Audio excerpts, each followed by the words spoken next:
এই জিনিসটা আমি মানতে পারতাম না। যখনই কোনো ডিসিশন নিতে চিন্তা করতাম তখনই ভাবতাম যে আমার মেয়েটা তো বাবা ছাড়া হবে, সে তো বাবা ডাকতে পারবে না। এইটা ফ্যামিলির সন্তানরা আসলে জানেন যে না, এটা ওরা করছিল এই জন্য যে আমি যেহেতু ওখানে যেয়ে থাকবো, আর ওরা 4 ভাই ওরা। আমার নাম হচ্ছে মোসাম্মদ পারুল। পারুল, বয়স কত এখন? বয়স 35 বয়স। আপনি কোন জেলায় জন্মগ্রহণ করেছেন? নারায়ণগঞ্জ আমাদের জেলা। বর্তমানে নারায়ণগঞ্জে আছেন? না, আমি ঢাকায় থাকি। ঢাকায় থাকছেন। তো একটু ছোটবেলা থেকে আমরা শুরু করি, ধারাবাহিকভাবে আমরা শুনতে থাকি। জি প্লিজ। ছোটবেলায় আসলে তেমন কোনো ঘটনা নেই, গ্রামে বড় হয়েছি, সোনারগাঁতে লেখাপড়া করেছি। আচ্ছা, যখন আমি ইন্টার পরীক্ষা দিই তখন আমার বিয়ের কথা হচ্ছিল। আচ্ছা, আপনার ফ্যামিলি সম্পর্কে যদি একটু জানি, আপনার বাবা কি করতেন? আমার বাবা জব করতেন, এখন কিছুই করেন না। ওই সময় কি ধরনের জব করতেন? একটা প্রাইভেট কোম্পানিতে ছোট্ট একটা জব করতেন। কয় ভাই বোন আপনারা? আমার 2 ভাই আর আমি একাই বোন। ওকে, মানে আপনি বড়? না, আমার বড় ভাই। 2 ভাই আপনার বড়? হ্যাঁ, না, এক ভাই আমার বড় আর এক ভাই মানে আপনি মেঝো? হ্যাঁ, মেঝো। আচ্ছা, ঠিক আছে। ইন্টারমিডিয়েট পড়ার সময়টাতে আপনার বিয়ের কথাবার্তা চলছে? হ্যাঁ, তখন কথাবার্তা চলছে। মিন্স হচ্ছে আমার বড় ভাই তখন ঢাকায় থাকে। আচ্ছা। তো সেই ক্ষেত্রে আমার গ্রামেরই একটা ছেলে, আমার বড় ভাইয়ের ফ্রেন্ড, সেও ঢাকায় থাকে। তো ওনার যেখানে দোকান, মানে ওনার একটা ডিপার্টমেন্টাল স্টোর ছিল ওখানে বিজনেস করতেন ঢাকাতে। হ্যাঁ, তো আমার ভাইয়া ওখানে যাওয়া আসা করতো আমার ফ্রেন্ডের দোকানে। তো ওখানে একটা ছেলে থাকতো মেসে। তো সেই ছেলেটা আবার পরিচিত আমার ভাইয়ের ফ্রেন্ডের সাথে। আচ্ছা। ভাইয়া তো মাঝে মাঝে যেত ওই দোকানে। তো সেই ক্ষেত্রে ভাইয়ের ফ্রেন্ড সেই ফ্রেন্ড আমার ব্যাপারে কথা বলছে ওনার সাথে, বিয়ের ব্যাপারে। তো আমি কিছু জানি না তখনও। ইন্টার পরীক্ষা দেওয়ার পর ঢাকায় চলে আসি বেড়াতে। আচ্ছা। আর মামার বাসায় চলে আসি বেড়াতে। তো হঠাৎ করে একদিন ওই ভাইয়া ফোন দিয়ে আমার ভাইয়াকে বলছে যে ছেলেটাকে তোমাদের বাড়িতে নিয়ে যাবো দেখার জন্য। তখন আমি জানি না সে আমাকে দেখতে আসবে। তো ভাইয়া রাতে বলতেছে চলো দেশে, বাড়িতে। বড় ভাই? হ্যাঁ, আমার বড় ভাই। জি। বাড়িতে চলো, যেতে হবে। তো আমি, আমার 2 মামাতো বোন ছিল ছোট ছোট, ওরা 2জন, ওদেরও পরীক্ষা শেষ। তো বলতেছে চলো যাই বাড়িতে। তো আমরা ওদেরকে নিয়ে গেছি। তো আমি যে বাড়িতে গেছি, আমি একটা মেহমান আসছে, তাকে আপ্যায়ন করতে হবে, কি করতে হবে, সেগুলো আমার কোনো কেয়ার ছিল না। আসছে, সেটা আবার আসছে রাত্রে, প্রায় 10টা বেজে গেছে তখন ওরা আসতে আসতে। আমরা আগে পৌঁছেছি, ওনারা পরে আসছে। তো সেই সময় আমি ঘুমাই গেছি অলরেডি, ঢাকা থেকে যেয়ে ঘুমাই গেছে। তো ওরা আসছে পরে আমার মা বলতেছে যে খাবার টাবার নিয়ে দাও ওদেরকে। তো খাবার দিলাম ওদেরকে, খাবার টাবার দিয়ে পরে আবার চলে আসছি। তো ওরা ওদিন রাতেই চলে আসছে, থাকেনি আর। তো এই দেখা আমাদের। তখন আপনি জানতেন না যে তখন আমি জানি না যে ওর সাথে আমার বিয়ের ব্যাপারে কথা হবে বা কিছু হচ্ছে। ওকে। তো ওদিকে আমাদের ফ্যামিলির সাথে কথা হচ্ছিল, ভাইয়ার সাথে আর কি। তো ভাই ওকে এমনি চিনে, দোকানে আসা যাওয়া করতো, এতটুকুই চিনে। জাস্ট একটা মেসেজ এরকম ছেলে থাকলে যতটুকু চেনা যায় অতটুকুই। তো সে তখন গার্মেন্টসে জব করে, গার্মেন্টসে ঠিক সুপারভাইজার বলে না, তখন সে ওই পোস্টে জব করে ছেলেটা। হ্যাঁ, তো স্যালারিও তেমন ছিল না। যাই হোক, তো ভাইয়া যখন বিয়ের কথাবার্তা চলতেছে, তো ওদের বাড়ি থেকে আমাদের এখানে দেখতে আসবে। তখন আমি ঢাকায়, আমি তখনও বাড়িতে না। তারপর আবার নিয়ে যাওয়া হলো বাড়িতে, যে ওদের বাড়ি থেকে লোকজন আসবে দেখতে। তখন আমি শুনতে পেলাম যে আমার জন্য বিয়ের কথাবার্তা চলছে। তো ওদের বাড়ি থেকে আসলো, ওর বাবা আসলো, ছেলেটার বাবা, ওর বড় ভাই, ওর মামা, 3 জন, আর কি আসছিল আমার ঠিক এখন মনে পড়তেছে না। ওই 4 জন বা 5 জন এরকম আসছে। তো অনেক আয়োজন করা হয়েছে আমাদের বাড়িতে, খাওয়া দাওয়ার ব্যাপারটা অনেক অন্যরকম করা হয়েছে। ঢাকা থেকে আমার মামিরা সবাই গেছে, আমিও গেছি। আমার ফ্যামিলির বাড়ির থেকে যারা যারা ছিল আত্মীয় স্বজন মোটামুটি ভালো, মানে আমাদের যারা খুব কাছের তাদেরকেও দাওয়াত দেওয়া হয়েছে। একটা বিয়ের অনুষ্ঠানের মতোই হয়েছে তখনও। তো যেদিন আসছে দেখে ওনারা বলতেছে যে বিয়ে কবে দিবেন, কবে বিয়ের দিন তারিখ ঠিক করবেন, ওরকম বলতেছিল ওর মামা। পরে আমার মামা বলতেছে দেখতে আসছেন, আগে দেখে নেন, আমরাও তো দেখবো, তারপর না বিয়ের দিন তারিখ ঠিক হবে। তারপরে কয়েকদিন পরেই আবার আমাদের বাড়ি থেকে ওদেরকে দেখতে গেছে ওদের বাড়িতে। তা আমার ফ্যামিলির লোকজন হচ্ছে, আমি হচ্ছিলাম প্রথম বিয়ে আমাদের ফ্যামিলির মধ্যে। তো ওরা দেখতে গেছে যখন, ওনারা যাওয়ার পর যেদিন যাওয়ার কথা ছিল রাতের বেলা, সেদিন যাইতে পারেনি। কারণ সেই গাড়িতে যে গাড়ি ভাড়া করছিল সেটা ছিল আমার খালাতো ভাইয়ের গাড়ি। আচ্ছা। কিন্তু সেদিন সে গাড়ি নিয়ে আসছে, গাড়ি নষ্ট হয়ে গেছে। আসার পর গাড়ি নষ্ট হয়ে গেছে, সেদিন রাতে তারা যেতে পারেনি। কারণ আমার ওই ছেলেদের বাড়ি ছিল ঝিনাইদহ, তো রাতে যেতে হবে, সকালে যেয়ে পৌঁছাবে, সেভাবে প্ল্যান করা ছিল। তো অর্ধেক পথ আসার পরে, ঢাকায় আসার পরে গাড়ি নষ্ট হয়ে গেছে, তো আর যেতে পারেনি। ওকে বাদ দিয়ে পরে ওরা রাতে, সকালবেলা পরের দিন প্রায় অনেক বেলা হয়ে গেছে, 11টা 12টার দিকে, তখনও ঢাকায়। তারা তখন পৌঁছে যাওয়ার কথা ছিল, যাইতে পারেনি। পরে গাড়িতে বাসে করে গেছে ওনারা সবাই। যাওয়ার পর ওদের বাড়িতে আয়োজন টায়োজন করছে, খাওয়া দাওয়া সবই হয়েছে। আর ওদের বাড়িটা ছিল এরকম যে একটা ছোট্ট ঘর ছিল, তেমন কিছু ছিল না। তো ওদের ব্যবহার দেখে আমার ফ্যামিলি সবাই মোটামুটি রাজি হয়ে গেছে যে না ওরা সহজ সরল আছে, ভালো আছে, আর ছেলে যেহেতু শিক্ষিত আছে তাহলে আমাদের প্রবলেম সমস্যা নাই, হ্যাঁ। আমরা ওদেরকে একটা ব্যবস্থা করে দিব, ওরা চাকরি বাকরি করবে, সমস্যা নেই। তো সেই চিন্তা করে ওরা ঝিনাইদহের মানুষ, আমরা তো ঢাকায় সবসময় বড় হয়েছে, ঢাকার এলাকার মানুষ, আমরা তো বাইরে কখনো যাইনি, গ্রামে মানে ওই সব সাইডে কখনো যাওয়া হয়নি। তো ওরা ওদের ব্যবহার দেখে মনে হচ্ছে ওরা খুবই সাধারণ মানুষ, খুবই সহজ সরল মানুষ, ওদের মতো মানুষ হয় না। আর ওর একটা বোন ছিল, মানে বোন আছে, ওটা দেখে আবার আমার মামা আমার ভাইয়ের জন্য পছন্দ করে রাখছে, মনে মনে দেখে পছন্দ করে আসছে। তো এটা তখন বলে না, আসার পরে বলছে আর কি। ওইটাই বিশেষ করে চোখে লাগছে বেশি, যে আমরা এখানে আত্মীয় করলে মেয়েটাকে আমরা নিতে পারবো আমাদের বাড়িতে। তো এরকম কথাবার্তা বলে আসছে। আসার পর ওই গ্রামে যখন গেছে, আমার চাচাতো ভাই ছিল একটা, ওনাদের সাথে গেছে দেখতে বিয়েতে। ও চাচাতো ভাই আমাকে পছন্দ করতো, বাট ফ্যামিলিতে বলে না কখনো যে আমাকে পছন্দ করে। আমাকে বলছে যদি আমি রাজি থাকি তাহলে সবাইকে সে মানাবে। বলেছে না, আমি আপনাকে ভাই জানি, ভাই, অন্য কিছু না। তো সেই ভাই যে ছেলেটাকে দেখতে গেছে ঝিনাইদহতে, সেই ছেলের চাচার একটা দোকান ছিল ওখানে কাছে। তো চাচার দোকানে যখন গেছে, চাচাকে জিজ্ঞেস করছে ছেলে লেখাপড়া কেমন, কতটুকু করছে, কি আসে বিষয়। তো কতটুকু লেখাপড়া করছে আমরা ঠিক জানি না, চাচা বললো এটা। ওকে। তো এটা এসে আবার আমার ভাই, ওই চাচাতো ভাই বলছে, বলার পরে আমার ফ্যামিলি থেকে কি ওটা মানে নেই যে এটা মিথ্যা কথা হইতে পারে, বা মানে এই চাচাতো ভাই আবার আপনাকে পছন্দ করতো না? হ্যাঁ, ওনার সঙ্গে বিয়ে শাদীর কথাবার্তা ছিল না, সেই কারণে সে আমাকে পছন্দ করতো, সেই কারণে ওকে সন্দেহ করেছে, মিথ্যা কথা বলছে, ওকে সন্দেহ করছে। এটাই আমার সবাই করছে যে এটা হয়তো মিথ্যা কথা হইতে পারে, সে হয়তো চায় না সেজন্য বলছে। আর খালাতো ভাইকে তো বলছেই যে সেও চায়, সেজন্য সে নষ্ট গাড়ি নিয়ে আসছে, সে চায় না সেখানে যাক, এগুলো বলা হয়েছে। তো এটা নিয়ে ওই চাচাতো ভাই যে বলছে, এটা নিয়ে আমার চাচির মধ্যে, মানে ওই চাচি না, পাড়াপড়শি আরেক চাচির সাথে আমার মার একরকম ঝগড়াই হয়ে গেছে যে সে কেন মিথ্যা কথা বললো এসে। তো দেখা কিন্তু একবারই হয়েছে, একবারই ওদের বাড়িতে গেছে, আর কিন্তু দ্বিতীয়বার যায়নি কখনো দেখা করতে। যেহেতু ছেলে দেখছে এখানে, খুবই ভদ্র, খুবই ভালো, তো ছেলেই চাই, দেখতেও সুন্দর, কোনো প্রবলেম নাই। আমার মা তো অনেক পছন্দ করছে ছেলেকে, এই ছেলের কাছে বিয়ে দেবে। তো কথা ভাবে চলতেছে, মাঝখানে কিছু স্টপ ছিল, কী কারণে আমি জানি না। তো আমি তখন তো গ্রামে চলে গেছি অলরেডি, আর তখন মোবাইল তো অ্যাভেলেবেল ছিল না। তো আমার ভাইয়ের কাছে মোবাইল ছিল, ভাইয়া ঢাকা থাকতো। আর আমাদের বাজারে একটা দোকান ছিল মোবাইলের, কথা বলার জন্য। ওখানে বলাছে যে যখনই যে আসবে ফ্যামিলি থেকে কথা বলতে বা ফোন করলে ডেকে দিবে, আর বিল যা হবে লিখে রাখবে, ভাইয়া ওটা যখনই বাড়ি যাবে তখন দিয়ে দিবে। তো আমি ওখানে, ভাইয়া ফোন দিছে, খবর পাঠাইছে যে তোমার ভাই ফোন দিছে, আমি কথা বলতে গেছি। ওখানে একটা ছেলে ছিল, আমাকে দেখছে, বাট আমি জানি না। তো সে আবার পরের দিন আমার ডিটেলস বের করে আমার চাচাতো বোনের হাজবেন্ডের সাথে বলছে যে মেয়েটা কে, পরে তো আমার শালি। ও আবার ভাইয়াটা আবার আমাদের এলাকায়, আমার চাচাতো বোন এলাকায় বিয়ে হয়েছে। পরে বলতেছে মেয়েটা আমার পছন্দ হয়েছে খুব। তো আমরা জানি না, যেহেতু এখানে কথা চলতেছে অলরেডি। তো ওই ছেলেটা আর আমার ভাই দুলাভাই আসছে, আমার মাকে বলতেছে কাকি, পারুলকে তো একটা ছেলে পছন্দ করছে, খুব ভালো ছেলে, বিদেশ থাকে, সে বিদেশ থেকে আসছে, অনেক পছন্দ করছে, এখন আপনারা যদি রাজি থাকেন তাহলে ওদের ফ্যামিলি থেকে দেখতে আসবে। আর আমার মা বলতেছে না, আমাদের তো এক জায়গায় কথা চলতেছে, এখন কিভাবে তোমাকে দেখাই বলো, একটা শেষ না হলে তার একটা কথা বলা যাচ্ছে না। পরে বলতেছে না, অসুবিধা নেই, ওরা দেখুক, ছেলেটা খুবই ভালো, আর ভালোই, নানার বাড়ি ছিল ছেলেটার, আমার বোনের শ্বশুর বাড়ির কাছাকাছি ছেলেটা নানার বাড়ি ছিল, সেখানে আসছিল বেড়াইতে। মা রাজি ছিল না। তারপরে পরের দিন দুলাভাই বলতেছে যে যেহেতু আমি এই বাড়ির জামাই, তো আমাকে সে অনেক রিকোয়েস্ট করে বলতেছে আপনারা বিয়ে দেন আর না দেন, আমি একটু নিয়ে আসি, ওরা দেখে যাক, কথা বলে যাক, তারপরে তো বলতে পারবো যে না আমি দেখাইছি। মা বলছে ঠিক আছে, আমি কোনো আয়োজন করবো না, তোমরা এমনি ছেলেকে নিয়ে এসো।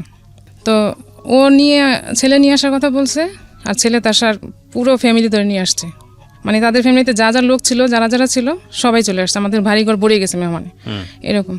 আমার মা তো দেখে অবাক হয়ে গেছে, এত মানুষ কি করে আসছে, আমি এখন কিভাবে কি আপ্যায়ন করবো, তো কোনো প্রস্তুতি ছাড়া।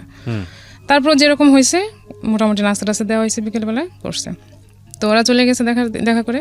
এখন ছেলে পুরো এলাকা ছড়াই দিয়েছে যে আমি মেয়েকে বিয়ে করব, মানে আর আমাদের এলাকায় যারা মোটামুটি প্রভাবশালী লোক আছে তাদেরকে সে ম্যানেজ করে ফেলছে। আচ্ছা, কোন ছেলে? যে ছেলেটা পরে আমাকে দেখে আমার বোনের হাজবেন্ডের সাথে আসছে, তো বলতেছে আমি এই মেয়েকে বিয়ে করব, যা লাগে আমি সব দিয়ে নিয়ে যাব, আমার বাড়িতে যা খরচ টরচ হয় এভরিথিং সব সে দিবে, এবং সে আমাকেই বিয়ে করবে। মা কি করলো, মা বলতেছে না, এখানে তো বিয়ে দেওয়া যাবে না, আর ছেলেটাকে আমারও পছন্দ হয় নাই, পছন্দ বলতে আমি তো চাই না এখন বিয়ে করব, মানে এরকম প্রিপারেশন আমার মনের ভিতর ছিল না। তো আমি বলতেছি আমি ঢাকায় যাব। পরে ভাই আমাকে আবার ঢাকায় নিয়ে গেল, ঢাকা নিয়ে গেলো বলতে আমার ভাইয়ের চাচাতো ভাইয়ের একটা বিয়ে ছিল ওখানে, মানে যে দুলাভাই নিয়ে এসছে বিয়ের প্রপোজাল, ওই দুলাভাইয়ের শালার বিয়ে চলবে, মানে বিয়ের কথা হচ্ছে, মানে বিয়ে ঠিক। তো ওই বিয়েতে আমরা অ্যাটেন্ড করবো, বৌভাত হবে, বিয়ে হবে। তো বিয়েতে আমরা ছিলাম সবাই, আমিও ছিলাম, আমার ভাইয়ারা ছিল, আমার ফ্যামিলির সবাই ছিল। তো বিয়ে যেদিন হলো, বিয়ে শেষ করে সেদিনই আমরা রাত্রে ভাইয়াও চলে গেল আমাকে নিয়ে। তো আমরা ঢাকায় চলে আসলাম আবার। পরের দিন ছেলেটা আমাদের বাড়িতে নাকি আসছে, সে নাকি অনেক মোটা একটা চেন নিয়ে আসছে, আমাকে বিয়ে করুক আর না করুক সে আমাকে এটা গিফট করবে। তো আমার মা, আমি তো চলে আসছে, ওরা তো জানে না, ফুল নিয়ে আসছে, কি নিয়ে আসছে আর আমি জানি না। পরে আমাদের বাড়িতে গেছে আমার ওই দুলাভাইয়ের সাথে, পরে বলতেছে ও তো এটা নিয়ে আসছে ওকে দেওয়ার জন্য, বিয়ে করুক আর না করুক সে এটা ওকে গিফট করবে। আর যেদিন সে দেখতে আসছে আমাকে, সেদিন সে অনেক গোল্ড পরে আসছিল, ব্রেসলেট, চেন টেন, এভরিথিং অনেক কিছু পরে আসছে, করার জন্য চেষ্টা করছে, হ্যাঁ হয়তো বা। তো সে পরে আসছে, তা চেনটা নিয়ে আসছে, সে আমাকে দিবে। তা আমি তো ছিলাম না, মা বলছে না ও তো চেন নিবেও না, আর ও তো নাই এখানে, ও তোর সাথে দেখা হবে কিভাবে। তো ছেলেটা চলে গেছে, আমার সাথে আর দেখা হয়নি, আর কোনো কথা হয়নি। তো আমার মার ইচ্ছে ছিল যে যেটা দেখছে সেখানে বিয়ে হবে, আর যে ছেলেটা পরে আসছে সেই ছেলেটার যে গ্রামের বাড়ি ওইটা আবার আমার নানার বাড়ির কাছাকাছি। তো ওই এলাকাটা আমাদের পছন্দ না, আমাদের ফ্যামিলি কারোরই পছন্দ না যে ওই এলাকাতে বিয়ে দেবো, সারা জীবন খেটে খেটে মরবে এরকম। যাই হোক, এটা গেল। তারপর আমি তো ঢাকায় চলে আসলাম। চলে আসার পর এদিকে বিয়ের কথাবার্তা টোটালি কমপ্লিট, এদিক দিয়ে জিনাইদার যে ছেলেটা তার সাথে বিয়ের কথাবার্তা কমপ্লিট হয়ে গেছে। তো আমি এর মধ্যে একদিন বলছিলাম ভাইয়াকে যে আমি গার্মেন্টসের ছেলে বিয়ে করবো না, যারা গার্মেন্টসে জব করে আমি এই ছেলে বিয়ে করবো না। তো ভাইয়া আমার সাথে কথা বলে না সেদিন থেকে আর, যে কেন আমি কথা বললাম। তো ভাইয়ের একটাই এই ছিল সবসময় যে রাগ হলে কথা বলতো না কারোর সাথে। আর এই ভাইয়া আমাদের অনেক করছে ছোটোবেলা থেকে, মানে আমার বাবার যেটা করার কথা ছিল সেটা আমার ভাইয়া করছে সব কিছুই। তো আমিও চাইতাম যে আমার ফ্যামিলির পছন্দেই বিয়ে করব, বাট আমি এমন কিছু করব না যেটা আমার ফ্যামিলির উপর কোনো প্রশ্ন আসে, যে খারাপ প্রেম করব, আমার ভাইকে সবাই বলবো যে ওর বোন এরকম, কিংবা ও অবাধ্য হয়ে গেছে, এরকম কিছু আমি কখনো করবো না, যে প্রেস্টিজ ইস্যু হবে এরকম আমি কিছু কখনো করবো না। আর আমি চলছি সবসময় এরকম ভাবেই, মানে বড় ভাই ছিল তো সবসময় একটা ভয় ভিতরে কাজ করতো যে আমি একটা খারাপভাবে চললে আমার ভাইয়া তো সাপোর্ট এখানে সব কিছুর ঊর্ধ্বে, তো কানে যাবে, আর আমাকে তো কিছু না বললে, ওই যে না বলা, কথা না বলা, যে এটা আমার কাছে অনেক বড় একটা পেন, যে আমার কাছের লোকই আমার সাথে কথা বলবে না, এটা তো কথা বলে নাই। সেদিন অনেকটা রাগ হয়ে আসছে যে আমি কেন এই কথা বললাম। তো আমার মামি বললো যে গার্মেন্টসে ছেলে আসলে তো ভালো হয় না, এটা তুমি, আমার ছোটো মামি বললো যে এরকম ভালো হয় না। পরে আমি বলছি আমিও তো তাই বলছি যে বিয়ে করবো না, তুমি ভাইয়া তো কথা বলে না। যাই হোক, এখন আমার মামার ফ্যামিলিতে মামাই সব, মানে যা বলবে সব মামার কথাই সব হবে। আমার ফ্যামিলিতে ভাইয়া যা বলবে, মা যা বলবে, এরকম। আব্বা অতটা ফ্যামিলিয়ার ছিল না, সবসময় একটু সরল টাইপের আর কি, মানে সব ডিসিশন নেওয়ার ব্যাপারে অত ছিল না। তবে আব্বা এটা বলছিল যে আমার একটা মেয়ে আমি এত দূরে বিয়ে দিতে চাই না, ওই এত দূরে বিয়ে দিতে চাই না, এটা একবার বলছিল। কিন্তু আমার ভাইয়া, আমার মা, ওদের জন্য ওরা আব্বা যে কিছুটা ডিসিশন নেবে সেরকম ওরকমও না। তো এটা বলার পর আমি এটুকু বলছি, ভাইয়ের কথা বলছে না, ঠিক আছে, আমি আর কিছু বলিনি। পরে ওই ছেলেটা নাকি আমার সাথে কথা বলতে চাইছে। তো যখন বিয়ের দিন তারিখ ঠিক হয়নি, আমাকে নিয়ে গেল, ভাইয়া বললো যে কথা বলতে চাইছে, কথা বলে দেখো কি বলে। তো সে মেসে থাকতো, আমাকে মেসেই নিয়ে যাওয়া হয়েছে। মেসের পাশেই ছিল ছেলেটার সঙ্গে কথা বলার জন্য, হ্যাঁ কথা বলার জন্য। ছেলেটা সেদিন দুপুরে সে লাঞ্চ করতে বাসায় আসবে, তখন আমি তার সাথে দেখা করব, মানে সে আমার সাথে জাস্ট কিছু কথা বলবে। তো আমাকে সে প্রশ্ন বলল যে আমাদের বাড়িতে ওই জায়গায় জিনাইদা আমাদের এরকম জায়গা জমি আছে, তারপরে করতে হবে, হাল চাষ করে গরু পালে, এগুলা সব কিছু করতে হবে। আমার তো এমনিতে ওর পছন্দ না, বিয়ে করবো না বলে দিয়েছি। তারপরে আমি বলছি যে আমি এসব করতে পারবো না, আমি এসব করে অভ্যস্ত না, কারণ আমার ফ্যামিলিতে আমি কখনো এগুলো করিনি। তো আর কিছু বললো না, এসব আপনি কি বিয়েতে রাজি? এখন আমি তো বলতে পারবো না যে আমি বিয়েতে রাজি না, কারণ আমার উপরে তো ভাইয়া। এখন আমি বলি না আর কিছু, আমি এটুকু বলছি যাতে সে বোঝা যায় যে বিয়েটা এখানে করা ঠিক হবে না, সে ভেঙে দিক। কিন্তু সে এটা করে নাই, সে আর কিছুই বলেনি। আমাকে একটা ডায়েরি গিফট করলো, ডায়েরির ভিতর তার একটা ছবি দিয়ে, এটা নিয়ে আসলাম। আসার পর তার সাথে তার কোনো কথাই হয়নি, আর ফোনও তো তখন অ্যাভেলেবেল ছিল না যে কথা হবে বা কিছু। তারপর বিয়ের দিন তারিখ ঠিক। তো ওদের বাড়িতে যখন আমাদের ফ্যামিলি দেখতে গেছিলো, তখন ওদের যে বাড়িঘর দেখে আসছে, ওগুলো দেখে আমার মামা বলছে যে যেহেতু এখানে যদি বিয়ে হয় তাহলে আমরা একটা ঘর করে দেবো এখানে, যাতে ও এসে থাকতে পারে। আর মামা এটাও বলছে যে তুমি বউ কোথায় রাখবা বিয়ের পর।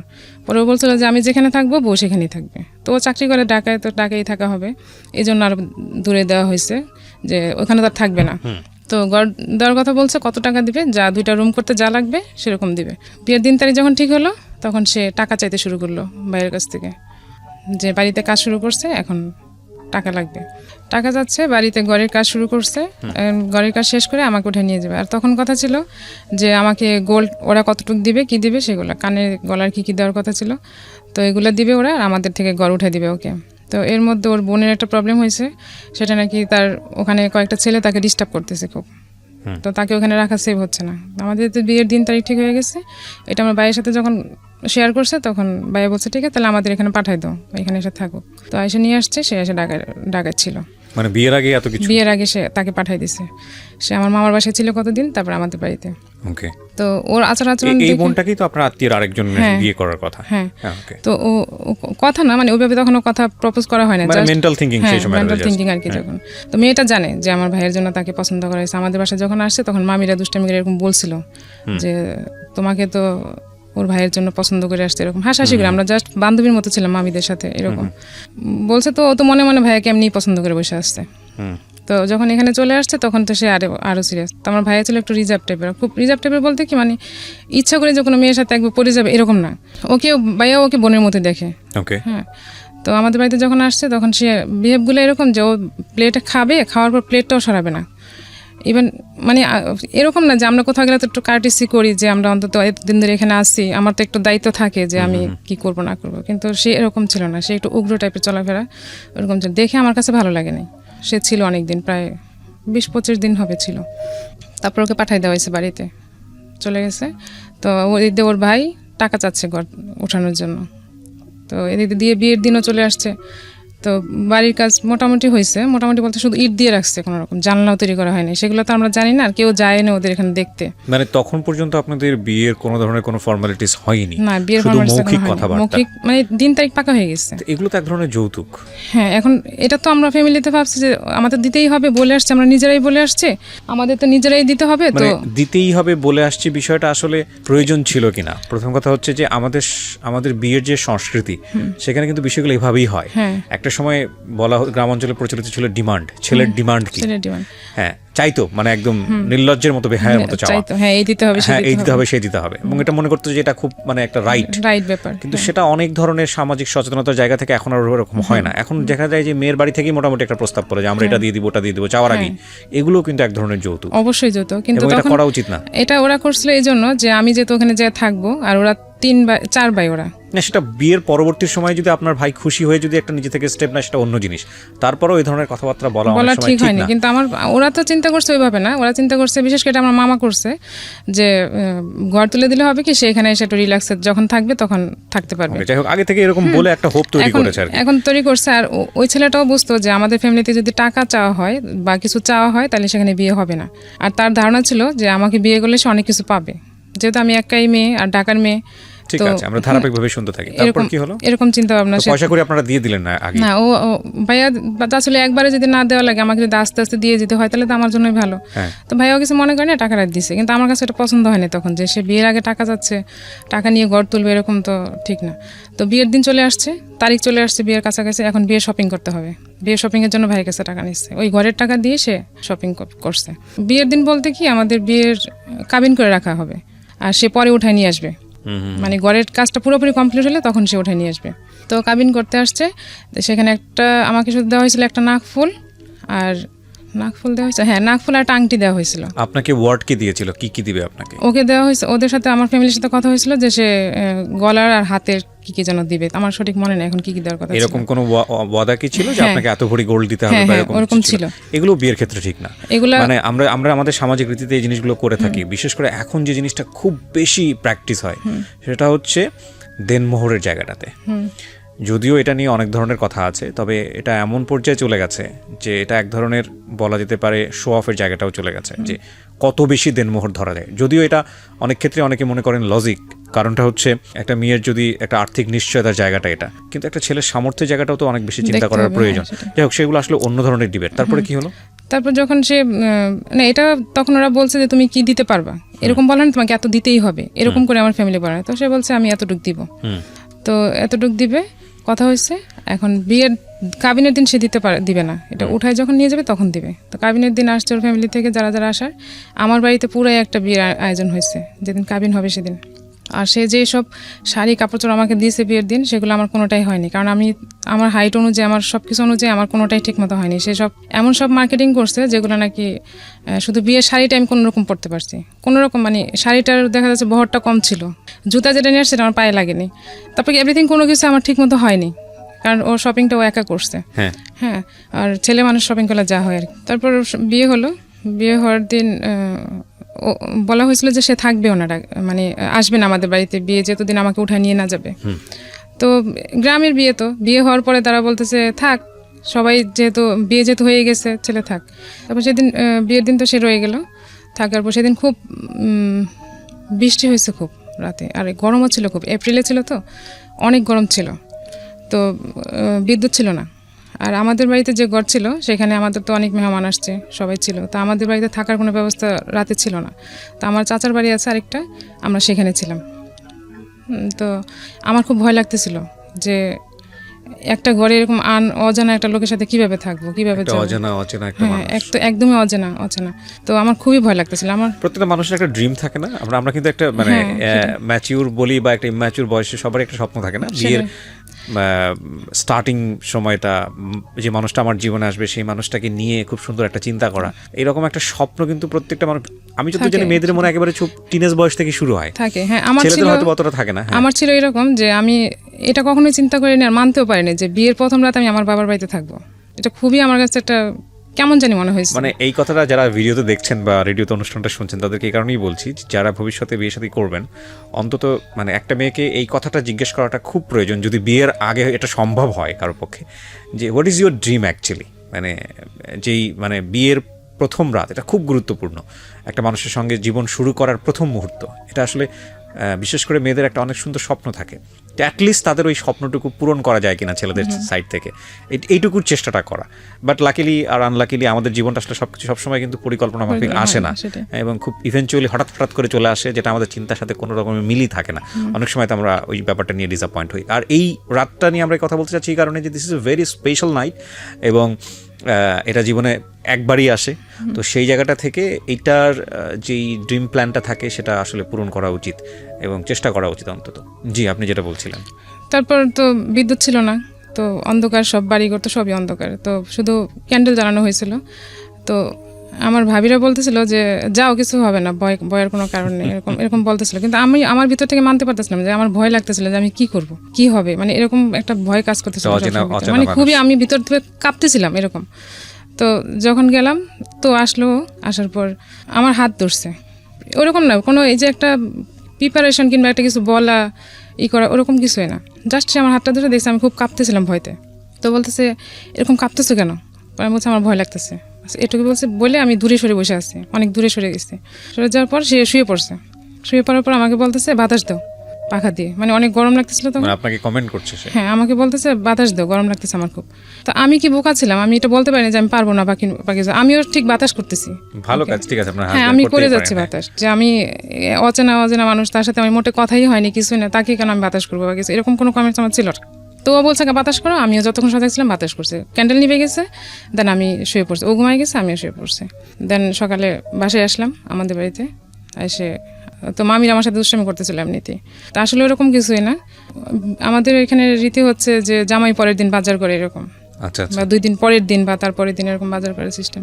তো আমার বিয়ের দিন যারা আসছিল আমার আত্মীয় স্বজন, তাকে এত পরিমাণে সালামি দিছে, সে সালামিতে তার বাজার হয়ে গেছে, এত পরিমাণে সে সালামি পাইছে। তো পরের দিন সে বাজার করতে গেছে, বাজার টাজার নিয়ে আসছে, তো ওগুলো আমার মামারা এইসব মামিরা এইসব রান্না টান্না সব কিছু করছে। তো 2 দিন পর তো ওর তো চাকরি আসতে হবে। তারপরে মামিরা যখন চলে আসলো তখন আমাদের বাড়িতে আমরা থাকলাম, সেখানে আমরা আর কোনো কথাবার্তা ওরকম হয়নি তার সাথে আমার। তো ও চলে আসলো 2 দিন পর, আমি বাড়িতে রয়ে গেলাম।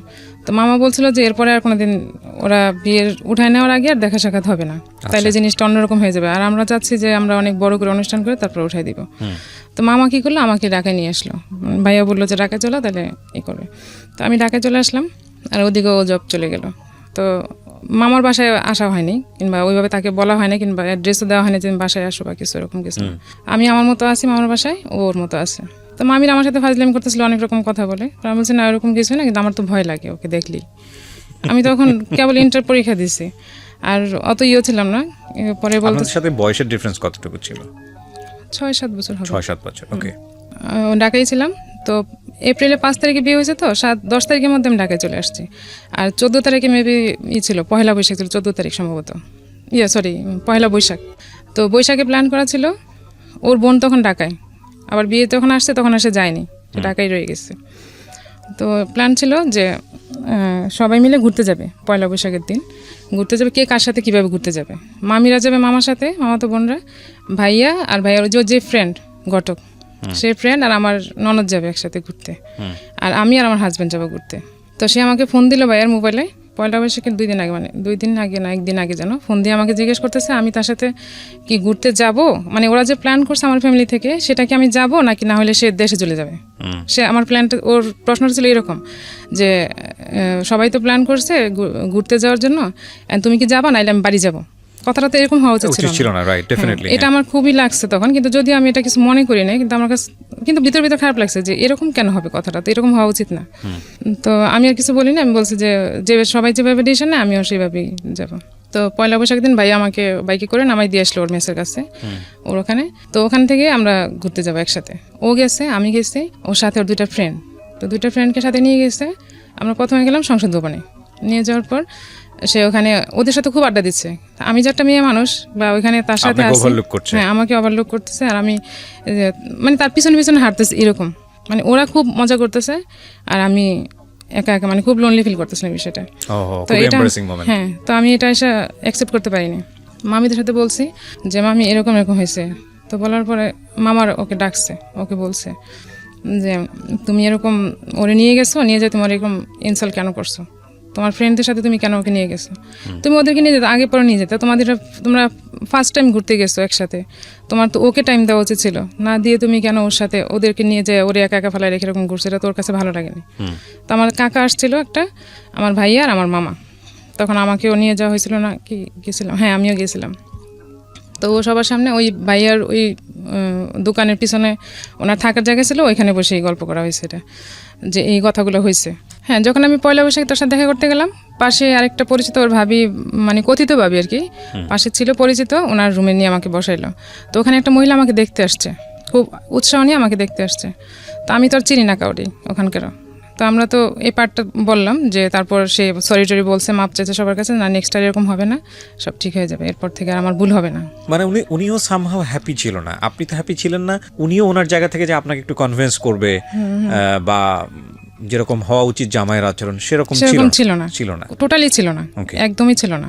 তারপর দেখে চলে গেল, তারপর তো সরি টরি বলা হয়ে গেছে, আর নেক্সট এরকম হবে না এরকম বলে, দেন তার মানে তাকে ভুলটা বলা হয়েছে, তোমার ভুলগুলো এরকম হয়েছে, ঠিক আছে আর হবে না। তো আমরা যে মেসে সবাই গেছি, পাশে যে কথাবার্তা হয়েছে, তার মেসের অনেকেই জানছে এটা, যে ওর এখানে এরকম একটা ছোট বৈঠকের মতো হয়েছে, ওর একটু প্রবলেম হয়েছে।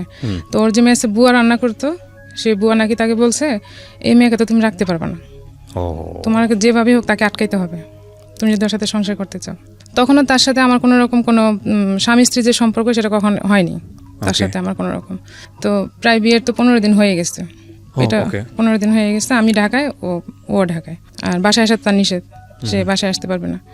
এরকম বলার পরে সে মাথার ভিতরে এটা নিচ্ছে যে আমাকে তো তাকে আটকাইতে হবে। তখন আর কিছু বলেনি।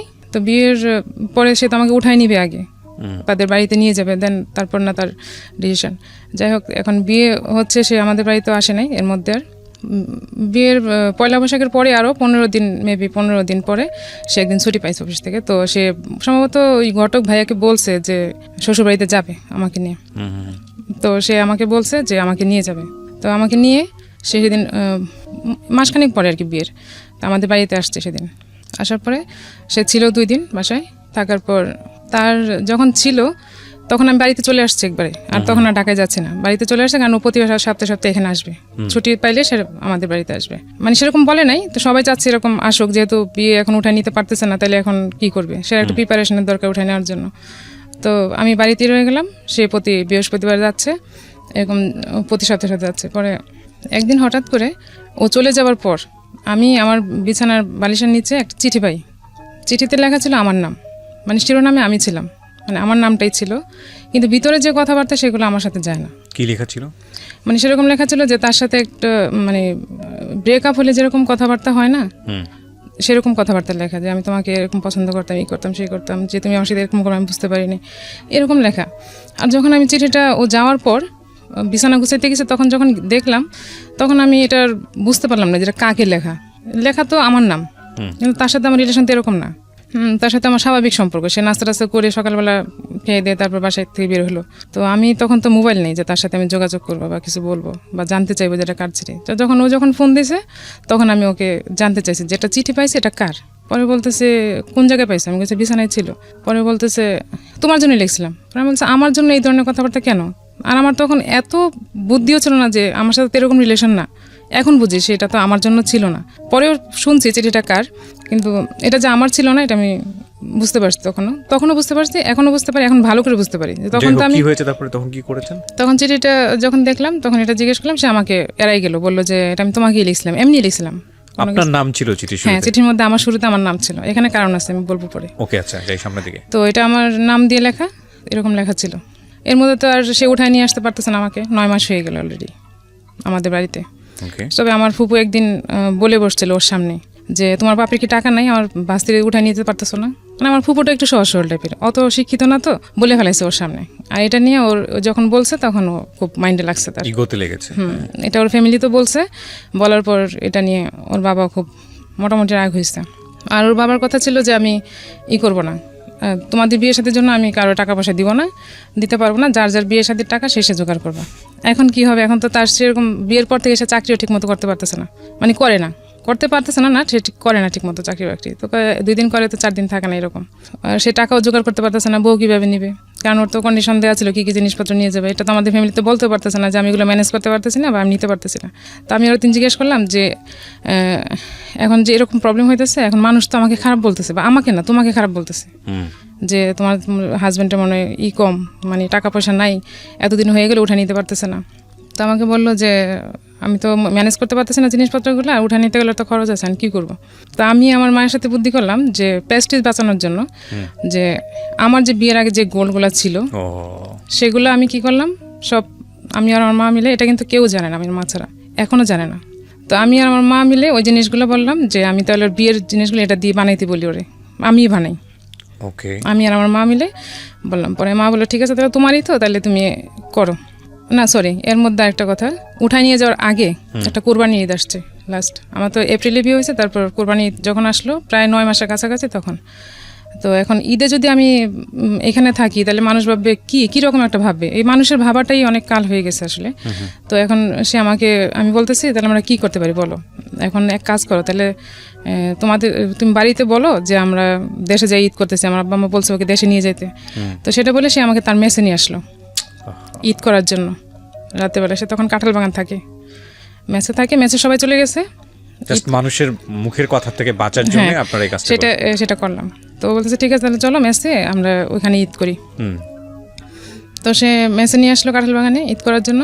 তো এখানে তো তার তো টাকাও নাই, সে তো চাকরিও নাই, তার সে কি বাজার করবে, কি বা কি জবও চলে গেছে ওই সময়। হ্যাঁ, তখন তার জবও নাই, সে মেসে থাকতেছে ঠিকই, কিন্তু তার জব নাই। তো ও একটু উড়নচণ্ডী টাইপের আর কি, যে জব ঠিক মতো করবে ওরকম না। তো মেসে নিয়ে আসছে। সেদিন আমার মেসের পাশে অনেক বড় একটা বিল্ডিং আগুন লাগছে। এখন তো পুরো এলাকা সব জড়ো হয়ে গেছে। আর সবার সাথে আমার রিলেশন হচ্ছে, মানে কন্ট্যাক্ট হচ্ছে যে আমি আমার শ্বশুরবাড়িতে ঈদ করতেছি, ঈদ করতে আসছি। সবাই জানতে যাচ্ছে কেমন শ্বশুরবাড়ি, কি আসে বিষয়। তো ওরা বলছে যে ঠিক আছে 1-2 দিনের জন্য নিয়ে যাও, ঈদ করে আবার দিয়ে যাবে, আবার উঠায় অনুষ্ঠান করে নিয়ে যাবে এরকম। তো আমরা তো মেসে, এখন আমার মানে তখন উঠানোর ডেট ফিক্সড হয়ে গেছে যে আমাকে ডিসেম্বর উঠে নিয়ে আসবে এরকম। তো তখন আমার খুব গরু মাংস খাইতে ইচ্ছা করছে, মানে কি পরিমাণে খাইতে ইচ্ছা করছে আমি এটা এখনো বলে বোঝাতে পারবো না। কোরবানির ঈদ, তো কোরবানির ঈদ আমার গরুর মাংস খাইতে এত ইচ্ছা করছে, মানে পাগল হয়ে যাবে এখন গরুর মাংস না খাইতে পারলে, এরকম মনে হইতেছিল। তো এখন আমরা গরুর মাংস কোথায় পাবো? ঢাকা শহরে তো আমাদের পরিচিত মামার বাসা, আর আমি তো আমার আত্মীয় বাসা যাইতে পারবো না, কারণ সবাই জানে আমি আমার শ্বশুর বাড়িতে ঈদ করতে গেছি। তো ওর একটা ভাই ছিল, হোটেল সবকিছু বন্ধ। হ্যাঁ, কোরবানি ঈদ তো এরকমই থাকে। তো ওর একটা ভাই ছিল ঢাকায়, ওর ভাইয়ের বাসায় নিয়ে গেল, চলো যাই ওদিকে দেখি ওখানে কিছু হয় কিনা। তো ঈদের দিন আমরা ওখানে গেলাম, যাওয়ার পর দেখি ওখানে যাই দেখি যে ওর ভাই আর ভাইয়ের বউর মধ্যে সম্ভবত কোনো ঝগড়াঝাটি চলতেছে। এগুলো খুবই ইম্পর্টেন্ট। কেন ইম্পর্টেন্ট বলছি, মানুষের ওই যে বিয়ের পরের প্রথম দিককার যে মেমোরিগুলো, যারা বিবাহিত আছেন তারাই আজকের এই ভিডিওটা বা আজকে যারা রেডিওতে শুনছেন তারা বুঝতে পারবেন যে এই মেমোরিগুলো মানুষ সারাটা জীবন রান করে, এবং এগুলো যে কত বড় সমস্যা হয় সাংসারিক জীবনে আনথিঙ্কেবল। বলেন। দেন ওখানে যাই দেখলাম যে ওখানে পজিশন ভালো না, তো ওখান থেকে চলে আসলাম। মাংস তো আর খাওয়া হলো না আমার। 2 দিন পর আমি বললাম যে আমি বাড়ি যাবো, এখন বলবো যে আমি এখান থেকে চলে আসছি, ঈদ তো চলেই গেছে, এখন বাড়ি আসবো। বাড়ি আসলাম, আমাদের বাড়িতে কোরবানি দেওয়া হয়। এখন আইসে আমি মাংস খাইতে পারলাম না, মাংস মধ্যে কেমন একটা গন্ধ পাচ্ছি, আমি খাইতে পারতেছি না মাংস। আমার চাচা আসছে, ওই চাচাটা আমাদেরকে খুব আদর করে, মানে ফ্রেন্ডের মতো। আইসে উনি ভাত মাখাইছে, মাখানোর পরে মাংস দিয়ে ভাত মাখাইছে আমাকে দিছে, আর আমি বাইরে যে বমি করতে শুরু করছি যে আমি আর এখন আর গরু মাংস খাইতে পারতেছি না, তো আর খাইতে পারিনি মাংস। এর মধ্যে আমার কনসিভ হয়ে গেছে। হ্যাঁ, আর তো ও নিয়ে গেছে আমাকে উঠায় ডিসেম্বরে, মানে কনসিভ হয়ে গেছে তখন সে আমাকে উঠায় নিয়ে গেছে ওদের বাড়িতে। সে গেলেন? হ্যাঁ। বিয়ের কয় মাস পরে গেলেন? বিয়ের 9 মাস পর। 9 মাস পর, আচ্ছা। তো সে তার ওই বুদ্ধিটা খাটাই, ওই যে বুয়া বলছিল যে মেয়েকে আটকাইতে হলে তোমাকে কিছু করতে হবে, হ্যাঁ এটাই ছিল তার প্ল্যান। তো যাই হোক, এখন তো কনসিভ হয়ে গেছে, তো উঠায় নিয়ে যাওয়ার পর ওখানে ছিলাম মনে হয় 4 দিন না 3 দিন ছিলাম। তারপরে আমার ভাইয়া আবার যাই আমাকে নিয়ে আসছে ওখান থেকে। তো আমি তো ওখানে থাকবো না, এমনি তো থাকার মতো ওইরকম প্রিপারেশন না। তারপর ওর চাকরি এখানে, আর আমার যেহেতু উঠায় নিয়ে গেছে, এখন তার ওখানে থাকার দরকার নেই, বাড়িতে এসে ছিলাম। তো তখন থেকে সে আর বাড়িতে যাওয়ার কথাও বলে না, ঢাকায় যাওয়ার কথাও বলে না, কিংবা আমি বাসা নিচ্ছে তুমি আসো এরকম কিছু বলে না। কোথায় রেখেছে আপনাকে? আমাদের বাড়িতে। আবার যখন ওই যে বিয়ের 2 দিন পর যখন নিয়ে আসলো আমাকে, আবার তখন নিয়ে এসে এখন আর সে এখানেই আসা যাওয়া করে, বাট সে বাসা নিচ্ছে না। এখন আমার মা, আমার ফ্যামিলি, বাসা নেওয়ার মতো সামর্থ্য ছিল ওর তো, জব তখন জব করতেছে একটা, তখন জব করছিল। আচ্ছা, করতেছে তখন, তো বাসা নিচ্ছেও না, কিছু বলতেছে না। আমার মা তো বলতে পারে না তুমি মেয়েকে নিয়ে যাও, এটা তো মুখের উপর বলা যায় না। কেমন লাগে? হ্যাঁ, কেমন লাগে শুনতে। তা আমি মাঝে মাঝে বলতাম যে তুমি বাসা নাও বা কিছু, তখন সে বলতে ঠিক আছে বাসা নিবো না। তো আমিও তাকে একটু জোর দিয়ে বলছি যে বাসা নাও, আমি আর এখানে থাকবো না, কারণ এখানে থাকলে জিনিসটা ভালো দেখা যাচ্ছে না। সবাই আমাকে প্রশ্ন করে যে তোমার হাজবেন্ড বলছে ঢাকায় রাখবে, থাকবা। আর সবাই জানে আমাদের ফ্যামিলিতে যে আমার খুব ভালো জায়গায় বিয়ে হয়েছে, আমার খুব মোটামুটি ভালো জায়গায় বিয়ে হয়েছে। পরে বাসা নিল না, তারপর সে বলছে ঠিক আছে আমি বাসা দেখবো। তারপর আমরা রায়ের বাগে একটা বাসা নিলাম, এক রুমের একটা বাসা, টিনের চাল দেওয়া যে বাসাগুলো থাকে ওরকম একটা বাসা নিচ্ছে। তো বাসায় তো কিছুই নেই, থাকবো কিভাবে? জাস্ট একটা তোষক নিয়ে, না একটা চৌকি, ওই যে মেসেজে চৌকিগুলো ইউজ করে। 2002-এ বিয়ে হয়েছে, এটা 2003-এর ঘটনা, প্রথম দিকে। তো বাসা নিচ্ছে, ওখানে একটা জাস্ট একটা চৌকি ছিল, চৌকিতে একটা তোষক মতো, সে আগে যে মেসেজে বাসা যেটা ইউজ করতো, খাট না চৌকি, ওগুলো ওখানে নিয়ে আসছে ওখানে। তো কিছু কিছু জিনিসপত্র আমার ছোট ভাই আমাকে দিয়ে গেছে বাড়ি থেকে, যে নতুন সংসার হাড়ি পাতিল টাতিল যা লাগবে এগুলো সে মা পাঠাই দিচ্ছে। তো মা তো বিষয়টা জানে মোটামুটি, আমি তো মার সাথে শেয়ার করছি, আমার তো আর কারোর সাথে শেয়ার করার মতো ছিল না। তো মা বাড়ি থেকে সবকিছু পাঠিয়ে দিত, যা যা দরকার লাগতো, চাল থেকে ধরে সবকিছু এরকম পাঠিয়ে দিত, ছোট ভাইকে দিয়ে পাঠিয়ে দিছে। তো তখন অনেক গরম, যখনটা শুরু হয়েছে তখন অনেক গরম, যে সময়টাতে আমি বাসা নিচ্ছি। বাসে এত গরম ছিল, রাতে ঘুমাইতে পারতেছিলাম না গরমের জন্য, না ছিল ফ্যান, না ছিল মশারি। এখন কাঁথা গায়ে দিলে মশা, গরম লাগছে, মশা কামড়াচ্ছে মশারি ছাড়া। তো এরকম পরিস্থিতির মধ্যে ছিলাম। তো এর মধ্যে ভাই একদিন আসলো হঠাৎ করে দুপুরবেলায়, আমাকে ফোন দিয়ে। আসার পর ফোন ছিল না আমার কাছে, ভাই হঠাৎ করে আসছে। ভাই যখন ঘরে এসে বসছে তখন ভাই অঝরে ঘামতে শুরু করছে। তখন ভাই বলতেছে এই ঘরে কীভাবে থাকতেছিস তুই? ভাইয়ের সাথে সাথে ফ্যান আর মশারি এগুলো কিনে দিয়ে গেছে আমাকে, যাক ফ্যান মশারি দিয়ে গেছে। তো আমি মোটামুটি একটু রিল্যাক্স হয়েছি। তখন কিন্তু আমি কনসিভ করা অলরেডি 3 বা 4 মাস সম্ভবত। তো এই বাসায় জানতো বিষয়টা। তো তখন আমি 4 মাস, আর বাসাটা নিচে 1 মাস এখানে ছিলাম। জানি এই বাসাতে আর থাকতে পারতেছি না, কি জন্য জানি না, জানি না, পরিবেশটা তো ভালো না। আর যে ঘটক ছিল, যে ওনার এক ভাই ছিল সেই এলাকাতেই কাছাকাছি, তো ওনার আবার ফ্ল্যাট বাসা ছিল, তো উনি 1 রুম সাবলেট দিছে আমাদেরকে। তো ওখানে আবার 1 মাস বাসায় ছিলাম। তো ওখান থেকে সে জব করে, আমি কি আপনার লেখাপড়া বন্ধ হয়ে গেছে? হ্যাঁ, তখন তো আমার লেখাপড়া বন্ধ হয়ে গেছে অলরেডি। বাসায় যখন সে আমাকে রেখে অফিসে যায়, আমি সারাদিন ঘুমাই, তখন আমি শুধু ঘুমাইতাম, আর ও রাতে আসার আগে রান্না করতাম, খাইতাম এই। তারপর একদিন হঠাৎ করে তার ট্রাঙ্ক থাকে না মেসের বাসায়, এরকম ট্রাঙ্ক ছিল একটা, ট্রাঙ্কের মধ্যে তার সার্টিফিকেট দেখতে পেলাম আমি। আর তার মধ্যে আবার তার বোন যখন আমাদের বাসায় ছিল, তখন আমি ওকে বলছিলাম একদিন, ওই যে আমার ভাই বলছিল যে ও লেখাপড়া কতটুকু জানে না, তখন আমি আমার ভিতরে হলো যে একটা লোক লেখাপড়া কতটুকু করে, এলাকার লোক জানার কথা, এলাকার লোক না যে তার চাচা, আইডিয়া তো থাকবে। তখন ওর বোনকে জিজ্ঞেস করছিলাম তোর ভাই লেখাপড়া কতটুকু করছিল, তো বলছে ভাইয়া তুমি ম্যাট্রিক পাস করছে এখান থেকে, আর ঢাকায় যে লেখাপড়া করছে কিনা আমি জানি না। তাহলে জিনিসটা তো পুরোই ডাউট মনে হচ্ছে। তো আমি তার সার্টিফিকেট যেগুলো দেখলাম, তার ওটুক সার্টিফিকেটই দেখছি, এসএসসি, আর বাকিগুলো দেখছি শুধু ফটোকপি। আপনি ইন্টারমিডিয়েট পাস করে বিয়ে করেছেন? হ্যাঁ, আমার ইন্টারমিডিয়েট না, আমি পাস করতে পারিনি তখন, মানে আপনি পরীক্ষা দিচ্ছিলেন এরকম পরীক্ষা, হ্যাঁ মোমেন্টে পরীক্ষা হয়েছে। তো আমি সার্টিফিকেট যেগুলো দেখলাম একটাই শুধু অরিজিনাল সার্টিফিকেট দেখলাম, আর বাকিগুলো শুধু ফটোকপি করা দেখলাম, ওগুলো আর বাকিগুলো দেখিনি। তাই আমার একদিন জিজ্ঞেস করলাম যে তোমার সার্টিফিকেট একটা, বাকিগুলো কোথায়? পরে বলতেছে আছে। আমি বলতে তুমি আমার সাথে মিথ্যা কথা বলছো, তোমার সার্টিফিকেট নাই। সেই জিনিসটাকে হাসি উড়াই দিল। তো আমি ভাইয়াকে বলছি, ফ্যামিলিতে বলছি যে ওইরকম লেখাপড়া করে নাই, কিন্তু বলছি লেখাপড়া করছে। পরে ভাই বলছে না আমি তো ওর সার্টিফিকেট দেখছি, ওই যে ফটোকপি দেখছি, ভাইয়া তো আর জানে না যে এগুলা ভুয়া হইতে পারে। আমাদের তো এরকম টেন্ডেন্সি ছিল না যে ভুয়া জিনিস দিয়ে এরকম কিছু করতে পারে বা কিছু। তো ওগুলো ওরা বলছে যে না আমি দেখছি, ওর কাছে চাকরির জন্য অ্যাপ্লাই করছে, ওগুলো তো দেখছি।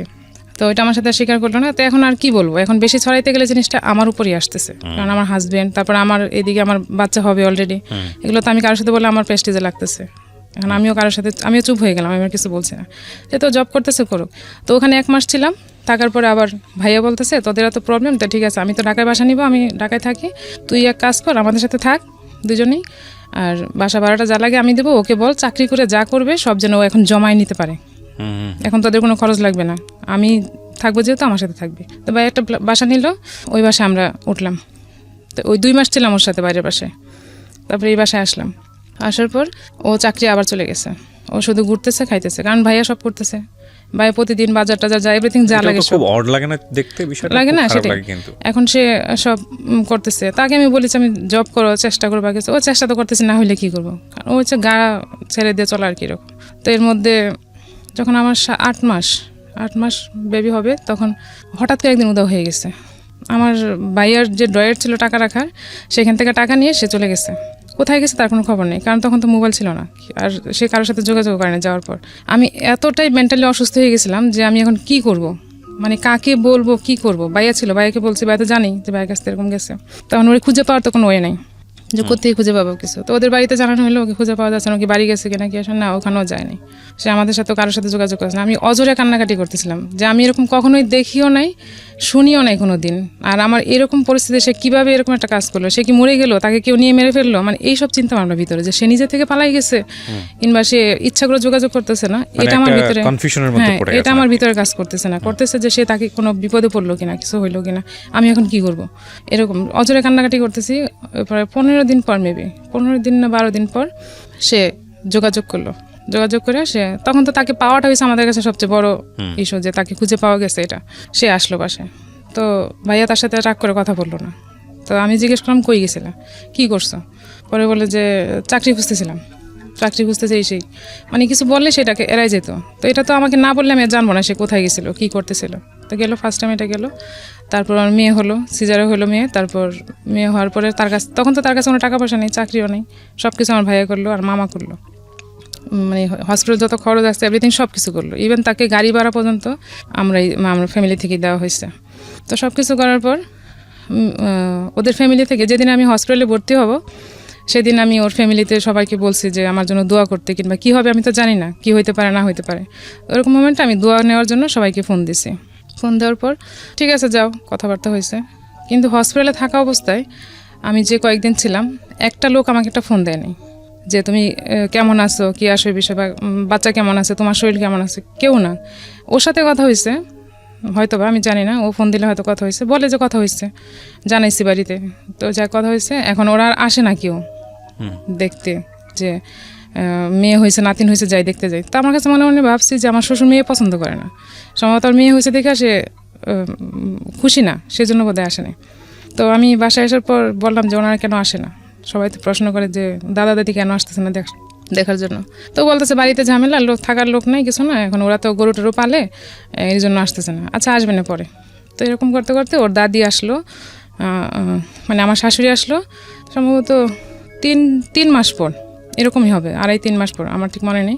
আসার পর সে ছিল উনি ছিল আমাদের বাসায়, তখনও সে আমাদের বাসা থেকে থাকতেছে। এর মধ্যে সে আবার একদিন পালাই গেছে, ওর মা থাকা অবস্থায় আবার চলে গেছে কোথায়। এখন আমার শাশুড়িও কাঁদে, আমিও কাঁদি, মানে একই অবস্থা। শাশুড়ি বলতেছে আমি তো আগে ভাবতাম যে হয়তো তোমার সাথে ঝগড়া টগড়া করে গেছে বা কিছু হয়েছে আগে যখন গেছে, কিন্তু এখন তো দেখলাম সে ভালো মানুষ, ঘর থেকে গেল, এখন কেন এরকম করতেছে, কী জন্য গেল, কোথায় গেল, কোনো খোঁজ খবর পাওয়া যাচ্ছে না। মানে আমি তাহলে এক কাজ করি, বাড়ি যাই আমি কবিরাজ টবিরাজ দেখি যে ও কোথায় আছে, কিছু পাওয়া যায় কিনা, মানে হঠাৎ করে হারিয়ে যাচ্ছে। হ্যাঁ এরকম যায়। তো এই যে কান্নাকাটি করি, খুঁজে পাওয়া যাচ্ছে না, ফোন টোন নাই। তো এর মধ্যে আবার সে একজনকে বললো যে ফোন দিয়ে বললো যে আমার সাথে কন্ট্যাক্ট করার জন্য, যাতে আমি তাকে খুঁজে নিয়ে আসি। তার একটা পাওয়ার থাকবে যে আমি তাকে খুঁজে নিয়ে আসছি, ঠিক আছে। তো আমি আর আমার ছোটো ভাই আর আমার মেয়ে ছোটো তখন, তাকে নিয়ে আমি গেলাম তাকে নিয়ে আসতে। তো সে নাকি ওইখানে একটা জায়গায় মেসেজ ছিল, থাকার পর তাকে ওখান থেকে নিয়ে আসলাম। যে তুমি এখানে কেন ছিল? যে জব টব খুঁজতেছিলাম, পাচ্ছি না, এখন চলতে পারতেছি না কি, মানে যখন পিঠ দেওয়ালে ঠিক আছে আর চলতে পারে না, তখন সে বাসায় চলে আসে। তখন সে বাসায় নিয়ে আসলাম, আবার সে বাসায় আসলো, আবার একটা জব নিল, জব করতেছে। করার পর এখন আমার মা আসছে একদিন। তো আমার মা আবার গ্রামীণ ব্যাংক থাকে না, গ্রামে যে এনজিও থেকে টাকা লোন নেয়, ওরকম থেকে ওখান থেকে 20,000 টাকা উঠাইছে, উঠায় নিয়ে আসছে। পরের দিনে আমার বাসায় আসছে, কাকে যেন টাকাটা দিবে, তো মা আর বাড়িতে রেখে আসে নাই, কেউ ছিল না বাড়িতে, টাকাটা নিয়ে আমাদের বাড়িতে আসছে। নিয়ে আসার পর মা আমার কাছে দিছে ব্যাগটা, যে তুমি রাখো এটা ব্যাগে, পরে আমি যাওয়ার সময় আবার নিব। তা আমি মার ব্যাগটা সই ওয়ার্ড্রোবের সাইডে যে পার্ট থাকে ওইটার মধ্যে ঝুলাই রাখছি ভিতরে। তো ভালো মানুষ, সকালে নাস্তা খাইছে, খাওয়া দাওয়ার পর বেরোয় গেছে। হঠাৎ করে কেন জানি মনে হয়েছে আমার যে ব্যাগটা দেখি, তো সাথে সাথেই ও যাওয়ার পর হাত দিয়ে দেখি টাকা নেই, সে টাকা নিয়ে আবার চলে গেছে। তো সাথে সাথে আমি পায়ে স্যান্ডেল নাই, কিচ্ছু না, আমি দৌড়ে রাস্তায় গেছি। যাওয়ার পর দেখি ওই রাস্তায় ও নাই। দুইটা রাস্তা, যে ও তো কোন দিক থেকে অফিসে যাবে, হয় দুইটা রাস্তা, দুই দিকের একদিক থেকে যাবে। তো আমি উল্টা দিয়ে গেছি, যাই দেখি যে ওইখানে নাই। পরে ফিরে আবার আমি একদম দৌড়ে এসে আবার আরেকটা জায়গায় আসছি, আমার বাসার কাছে যে জায়গাটা, ওখানে আসছি। এসে দেখি সে ওখানে বাসে উঠবে দাঁড়িয়ে আছে। তারপর আমি ওরে ধরে নিয়ে আসলাম বাসায়। আসার পরে মা বলতেছে তোমাকে আমি এখন পিটাবো, মারবো। মা অনেক রেগে গেছে যে তুমি এগুলো কী শুরু করছো, কী হয়েছে তোমার, তুমি এরকম টাকা টোকা নিয়ে তুমি পালাই যাও কদিন পর পর, এগুলো কোন ধরনের সিস্টেম? তো সে কিছু বলে নাই, সে বলতেছে আমি ভাবছি, ও ভাবছে এটা আমার টাকা, তাই সে আমার কাছ থেকে নিয়ে গেছে। কারণ সে 4-5 দিন আগে বেতন পাইছে, আমাকে টাকা দিয়েছে, বেতনের টাকা, সেই টাকা ভাবছে। এটা সত্য না? না, এটা সত্যই। সে ভাবছে আমার টাকা, সে টাকা নিয়ে যায়, যার টাকাও সে তো আমাকে দিছে, আমাকে দিলে আমার টাকা তো সে দিছে, তার তো না বলে নিয়ে যাওয়ার কোনো রাইট নেই এখান থেকে, সে তো চুরি করে নিয়ে গেছে এটা। তো নিয়ে চলে গেছে, কিন্তু সে আমাকে এত টাকা দেয়নি যে সে এত টাকা নিয়ে গেছে। সে ভাবছে যে এটা আমার টাকা ছিল, 20,000 টাকা ছিল এখানে। তো টাকা টোকা রাখা হয়েছে, যাক, তারপর আবার সে চলতেছে। এর মধ্যে ভাইয়া আগেই যখন বাসা নিছে তখনই আমাকে একটা মোবাইল কিনে দিচ্ছে।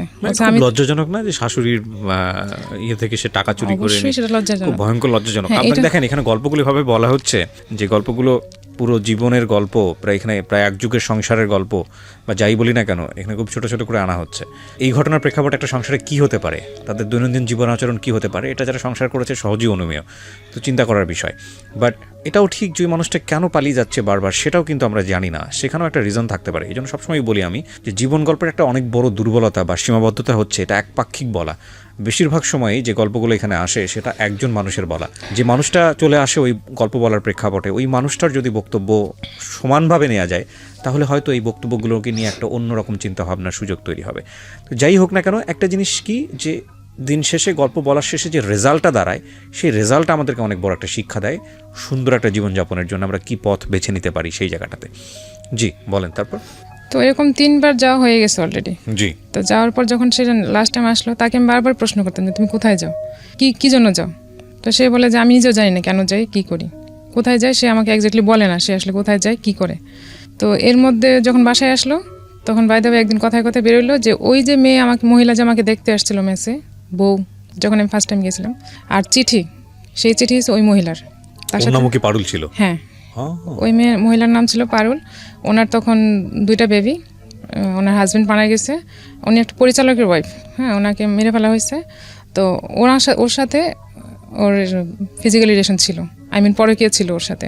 তো এটা সে আমার সাথে স্বীকার করতে পারে, নিজে থেকেই বলছে যে সেদিন ওর নাম এরকম ছিল, ওর হাজব্যান্ড এরকম মেরে ফেলছিল, অনেক বড় পরিচালক ছিল, ওর সাথে আমার রিলেশন ছিল, ওর বাসায় আমি প্রায়ই যেতাম।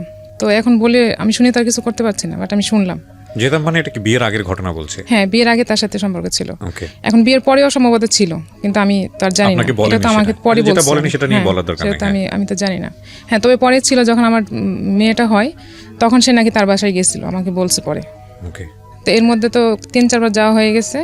তো যাওয়া বাসায় যে একটা ফোন ছিল আমার, যে ফোনটা আমার ভাই আমাকে কিনে দিয়েছিল বাসায় ইউজ করার জন্য, সেই ফোনটা ওই চালাইতো বেশিরভাগ সময়। তো সে ফোন দিয়ে একটা বিজ্ঞাপন দিছে বিজ্ঞাপন বলতে একটা ফোন আসছে হঠাৎ করে একদিন, মানে আমার পুরো স্টোরিটা আপনি আমাকে জানেন যে ঘটনাটা কি হয়েছে। হ্যাঁ আমি বলি ওকে, ও আমাকে যখন বাসায় যখন এরকম ঝামেলা চলতেছিল তোর সাথে, তারপর আমি ওর কাছ থেকে মোবাইলটা নিয়ে নিছি, যেহেতু এটা তো আমার ভাই আমাকে কিনে দিছে, তুমি ইউজ করার দরকার নেই, আমাকে দিয়ে দাও মোবাইল। তো সে রাগ করে আমাকে মোবাইল দিয়ে দিছে। তো সেদিন রাতে একটা ফোন আসছে একটা মহিলার, ফোনের পাশে মহিলা আমাকে বলতেছে আপনি কে, আমি বলছি আপনি কে, পরে বলছে যে এই মোবাইলটা যার আমি তাকে চাই। এই মহিলা আমাকে বলতেছে, আমি বলছি মোবাইলটা আমার, বলছে না এই মোবাইল তো আপনার না, আমি তো অন্যজনের সাথে কথা বলছি মোবাইল দিয়ে। হ্যাঁ, তো ওর নাম বলতেছে। পরে আমি বলতেছি হ্যাঁ ওনার সাথে আপনার কিসের রিলেশন? পরে বলতেছে আপনি ওনাকে জিজ্ঞেস করেন। বলছে ওনাকে জিজ্ঞেস করবো না, আপনি আমাকে বলেন। পরে বলতেছে ওনাকে ফোন দেন। পরে আমি বলছেন ওনাকে দেওয়া যাবে না, আপনি আমাকে বলেন, আমি ওনার ওয়াইফ। পরে বলতেছে আপনি ওয়াইফ মানে? উনি তো কয়েকদিন আগে আমাকে পেপারে বিজ্ঞাপন দিচ্ছে পাত্রী চাই বলে, তাহলে আপনার ওয়াইফ থাকলে উনি কেন এরকম বিজ্ঞাপন দিল? আপনার হাজব্যান্ড কীরকম? পরে আমি বলছি আমি তো এই ব্যাপারে জানি না যে ও কেন দিচ্ছে বা কী আসে বিষয়, আপনি কি ওনার সাথে কথা বলেন? তো হ্যাঁ উনি তো আমাকে বলছে উনি বিয়ে করবে। তো আমি বলছি আচ্ছা ঠিক আছে, আমি তো জানি না, তো আমি যখন ফোন দিবে তখন আপনি আমাকে কথাগুলো বলবেন। আচ্ছা ঠিক আছে, আপনি কিভাবে এই লোকের সাথে সংসার করতেছেন যে এই লোক আপনার সাথে এত বড় প্রতারণা করতেছে? তো আমি এটা নিয়ে বাসায় একটু ঝগড়াঝাটি করছি। ঝগড়া বলতে আমি ওরা জিজ্ঞেস করছি যে কে, তো বলে যে না তুমি ভুল শুনছো, অন্য কিছু বা কিছু, আমি এরকম কিছু বলিনি, ভুল হয়তো হয়েছে। তো আমি মহিলাকে ফোন দিই, তো মহিলার ফোন টোন ধরেনি, সম্ভবত এর মধ্যে কথা হয়ে গেছে মহিলার সাথে যে তুমি আর ফোন দিও না। ও বলছে যে আমার ভাবি, ওটা ও বলছে মহিলাকে যে আমার ভাবি ফোন দিয়েছে তোমার সাথে দুষ্টামি করে এরকম বলছে। আচ্ছা আচ্ছা। তো মহিলা বিশ্বাস করছে ঠিক আছে ভাবি মনে ফাজলামি করছে বা কিছু। তো এই ব্যাপারটা আমি আর পরে কিছু জানতে পারিনি। তো আমি যখন ভালো করে দোষে তখন বলছে যে না আমি এমনি দুষ্টামি করছি, আসলে সেরকম কিছুই না। তো আমি ফোনটা তো তখন টোটালি নিয়ে নিছি ওর কাছ থেকে। নিয়ে আনার পরে আমি আর তার কোনো কিছু এর মধ্যে জানতে পারলাম না। তো এর মধ্যে সে আরও কয়েকবার এরকম গেছে।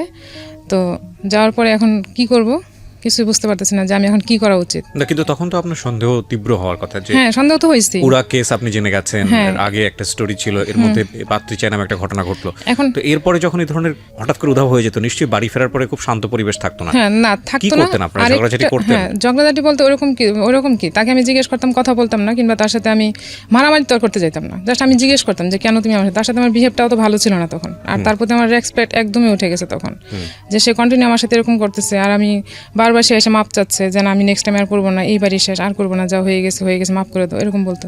তো আমিও সরমনে মাফ করে দিতাম যে না আর বোধহয় এরকম করবে না। এরকম করতে করতে 12 বার হয়ে গেছে অলরেডি 8 বছরের মধ্যে, তাকে আমি খুঁজে পাইতাম না। তো এর মধ্যে বড় ভাই বিয়ে করে ফেলছে, আলাদা বাসা নিয়ে চলে গেছে, আমিও আলাদা বাসা নিচ্ছি আলাদা করে। তখন সে 2006-এ খুব ভালো একটা জব হয়েছে, গুলশানি অফিস ছিল, ওখানে জব করতেছে, অবস্থা ভালো স্যালারি ছিল, সব কিছু ভালো ছিল। তখন এর মধ্যে আবার আরেকটা মেয়ের সাথে এইভাবেই পাত্রী চাই বলেই আরেকটা মেয়ের সাথে রিলেশন হয়ে গেছে অলরেডি। এটা আমার কান পর্যন্ত আসেনি যে ওটার সাথে সে কন্টিনিউ করতেছে। তো একদিন শবে বরাতের পরের দিন সকালবেলা আমাকে বলতেছে আমি একটু বাইরে দাওয়াত আছে আজকে এক জায়গায়। তো খুব বোরে, শবে বরাতে সবাই তো রেস্টে থাকে, অফিস টফিস সব কিছু বন্ধ, আর সবাই তো নামাজের পরের দিন ঘুমায়, তোমাকে এত সকালে কে দাওয়াত দিল? পরে বলতেছে তোমার সন্দেহ হইলে তুমি মেয়েকে বলতেছে আমার মেয়েকে ওকে সাথে দাও, আমি ওকে সাথে করে নিয়ে যাচ্ছে। পরে আমি বলছি না ও যাবে না। বলছে তাহলে দাও, আমি নারায়ণগঞ্জ থেকে ঘুরে আসি, মানে আমাদের বাড়িতে যাবে, ওকে নিয়ে ওইখান থেকে ঘুরে আসি। পরে আমি বলছি না তোমার এত সকালে কই যাবে, আমাকে বলতে হবে কার বাসায় যাবে তুমি, কে তোমার দাওয়াত দিচ্ছে? তো সে আমাকে বলতেছে না এটা না কেউ দাওয়াত দিছিল, যাবো না তুমি দাও। তো এর মধ্যে সে শাওয়ারে গেছে, যাওয়ার পর আমি ওর ফোন আসছে একটা, ফোন আসার পরে আমি ফোনটা রিসিভ করে কথা বলিনি, চুপ করে আসছি। চুপ করে আসার পর দেখে একটা মেয়ে কথা বলতেছে, হ্যালো তুমি কখন বেরোবা, এরকম বলতেছিল। তখন তো আমার সন্দেহ আরও বেড়ে গেছে যে মেয়ে মানুষ সাথে সকালে ফোন দিয়ে ওকে যেহেতু বলছে, তাহলে তো অবশ্যই সে কোথাও ডেটিংয়ে যাবে, আমি সন্দেহ করবো দেখে মেয়েকে সাথে নিতে চাইছে। তো আমি আর দেইনি ওকে। তো আমি এটা নিয়ে ভালো করে ধরছি যে আমি এখন ফোন দিব, তুমি কথা বলবা, কি বলে আমি শুনবো, তাইলে বুঝতে পারবো যে তুমি আসলে কিছু করতেছো না। তখন যখন ফোন দিছে তখন মেয়েটা ওরে বলতেছিল যে আমি তো বের হয়েছি, তুমি কখন বেরোবা, কখন আসবে মিট করতে। কারণ সে তো বাধ্য হয়েছে আমার কথা শুনে যে কি হতে পারে এরপরে বাসার মধ্যে চিন্তা করে দেখেন। তখন তো আমার বাসায় মোটামুটি ঝগড়া চলতেছে, আমি বাসা থেকে বের হয়ে গেছি। আমি জীবনে কোনোদিন এত কাহিনী হয়েছে আমি বাসা থেকে কখনো বের হই নাই।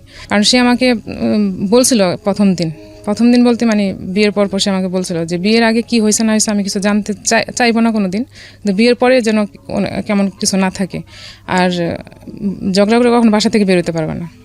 তা আমার ফ্যামিলি তো কখনো আমাকে সাপোর্ট দিবে না যে ঝগড়া করে বাসা থেকে বের হয়ে যাব, আমার ফ্যামিলি আমাকে সাপোর্ট দিবে না কখনোই, এটা আমি জানি। তো আমি সেদিন মিরপুর ছিলাম তখন বাসায়, ওখান থেকে আমার মামি আছে একটা ওখানে থাকে, ওনার বাসায় চলে গেছিলাম রাগ করে, মেয়েকে রেখে চলে গেছিলাম। তো সে আর সারাদিন আমাকে ফোন দেয় নাই, ইভেন সে আমাকে খোঁজ নিতেও যায় না যে আমি আসলে কোথায় গেলাম। একটা ফোনও আসে না। সারাদিন অপেক্ষা করার পর আমি মামাতো বোনকে বললাম তুই একটু ফোন দিয়ে জিজ্ঞেস কর যে আপু কোথায় আসছে। তো সে বুঝে গেছে যে আমি ওখানেই আছি। তো সে উল্টা ওকে বলে দিছে যে আমি এখন মেয়েকে নিয়ে জিনাইদে চলে যাব, ওরে ওখানে রেখে এসে আমি যা করার করবো। মানে সে আমাকে ভয় দেখাচ্ছে মেয়ে, মানে এটা আমার দুর্বল পয়েন্ট, সে খুব ভালো করে জানে। তো সে মেয়েকে দূরে নিয়ে চলে যাবে, তাহলে তো আমার সাথে দেখা হবে না, আমি মেয়েকে ছাড়া থাকতে হবে। তো আমি আবার রাতে একাই চলে আসছি বাসায়। এসে আমি আর ওর সাথে কথাটা তো বলিনি, ওরকমই চলতেছে, শান্ত পরিবেশ, ওর সাথে কোনো ওরকমই হইতেছে না।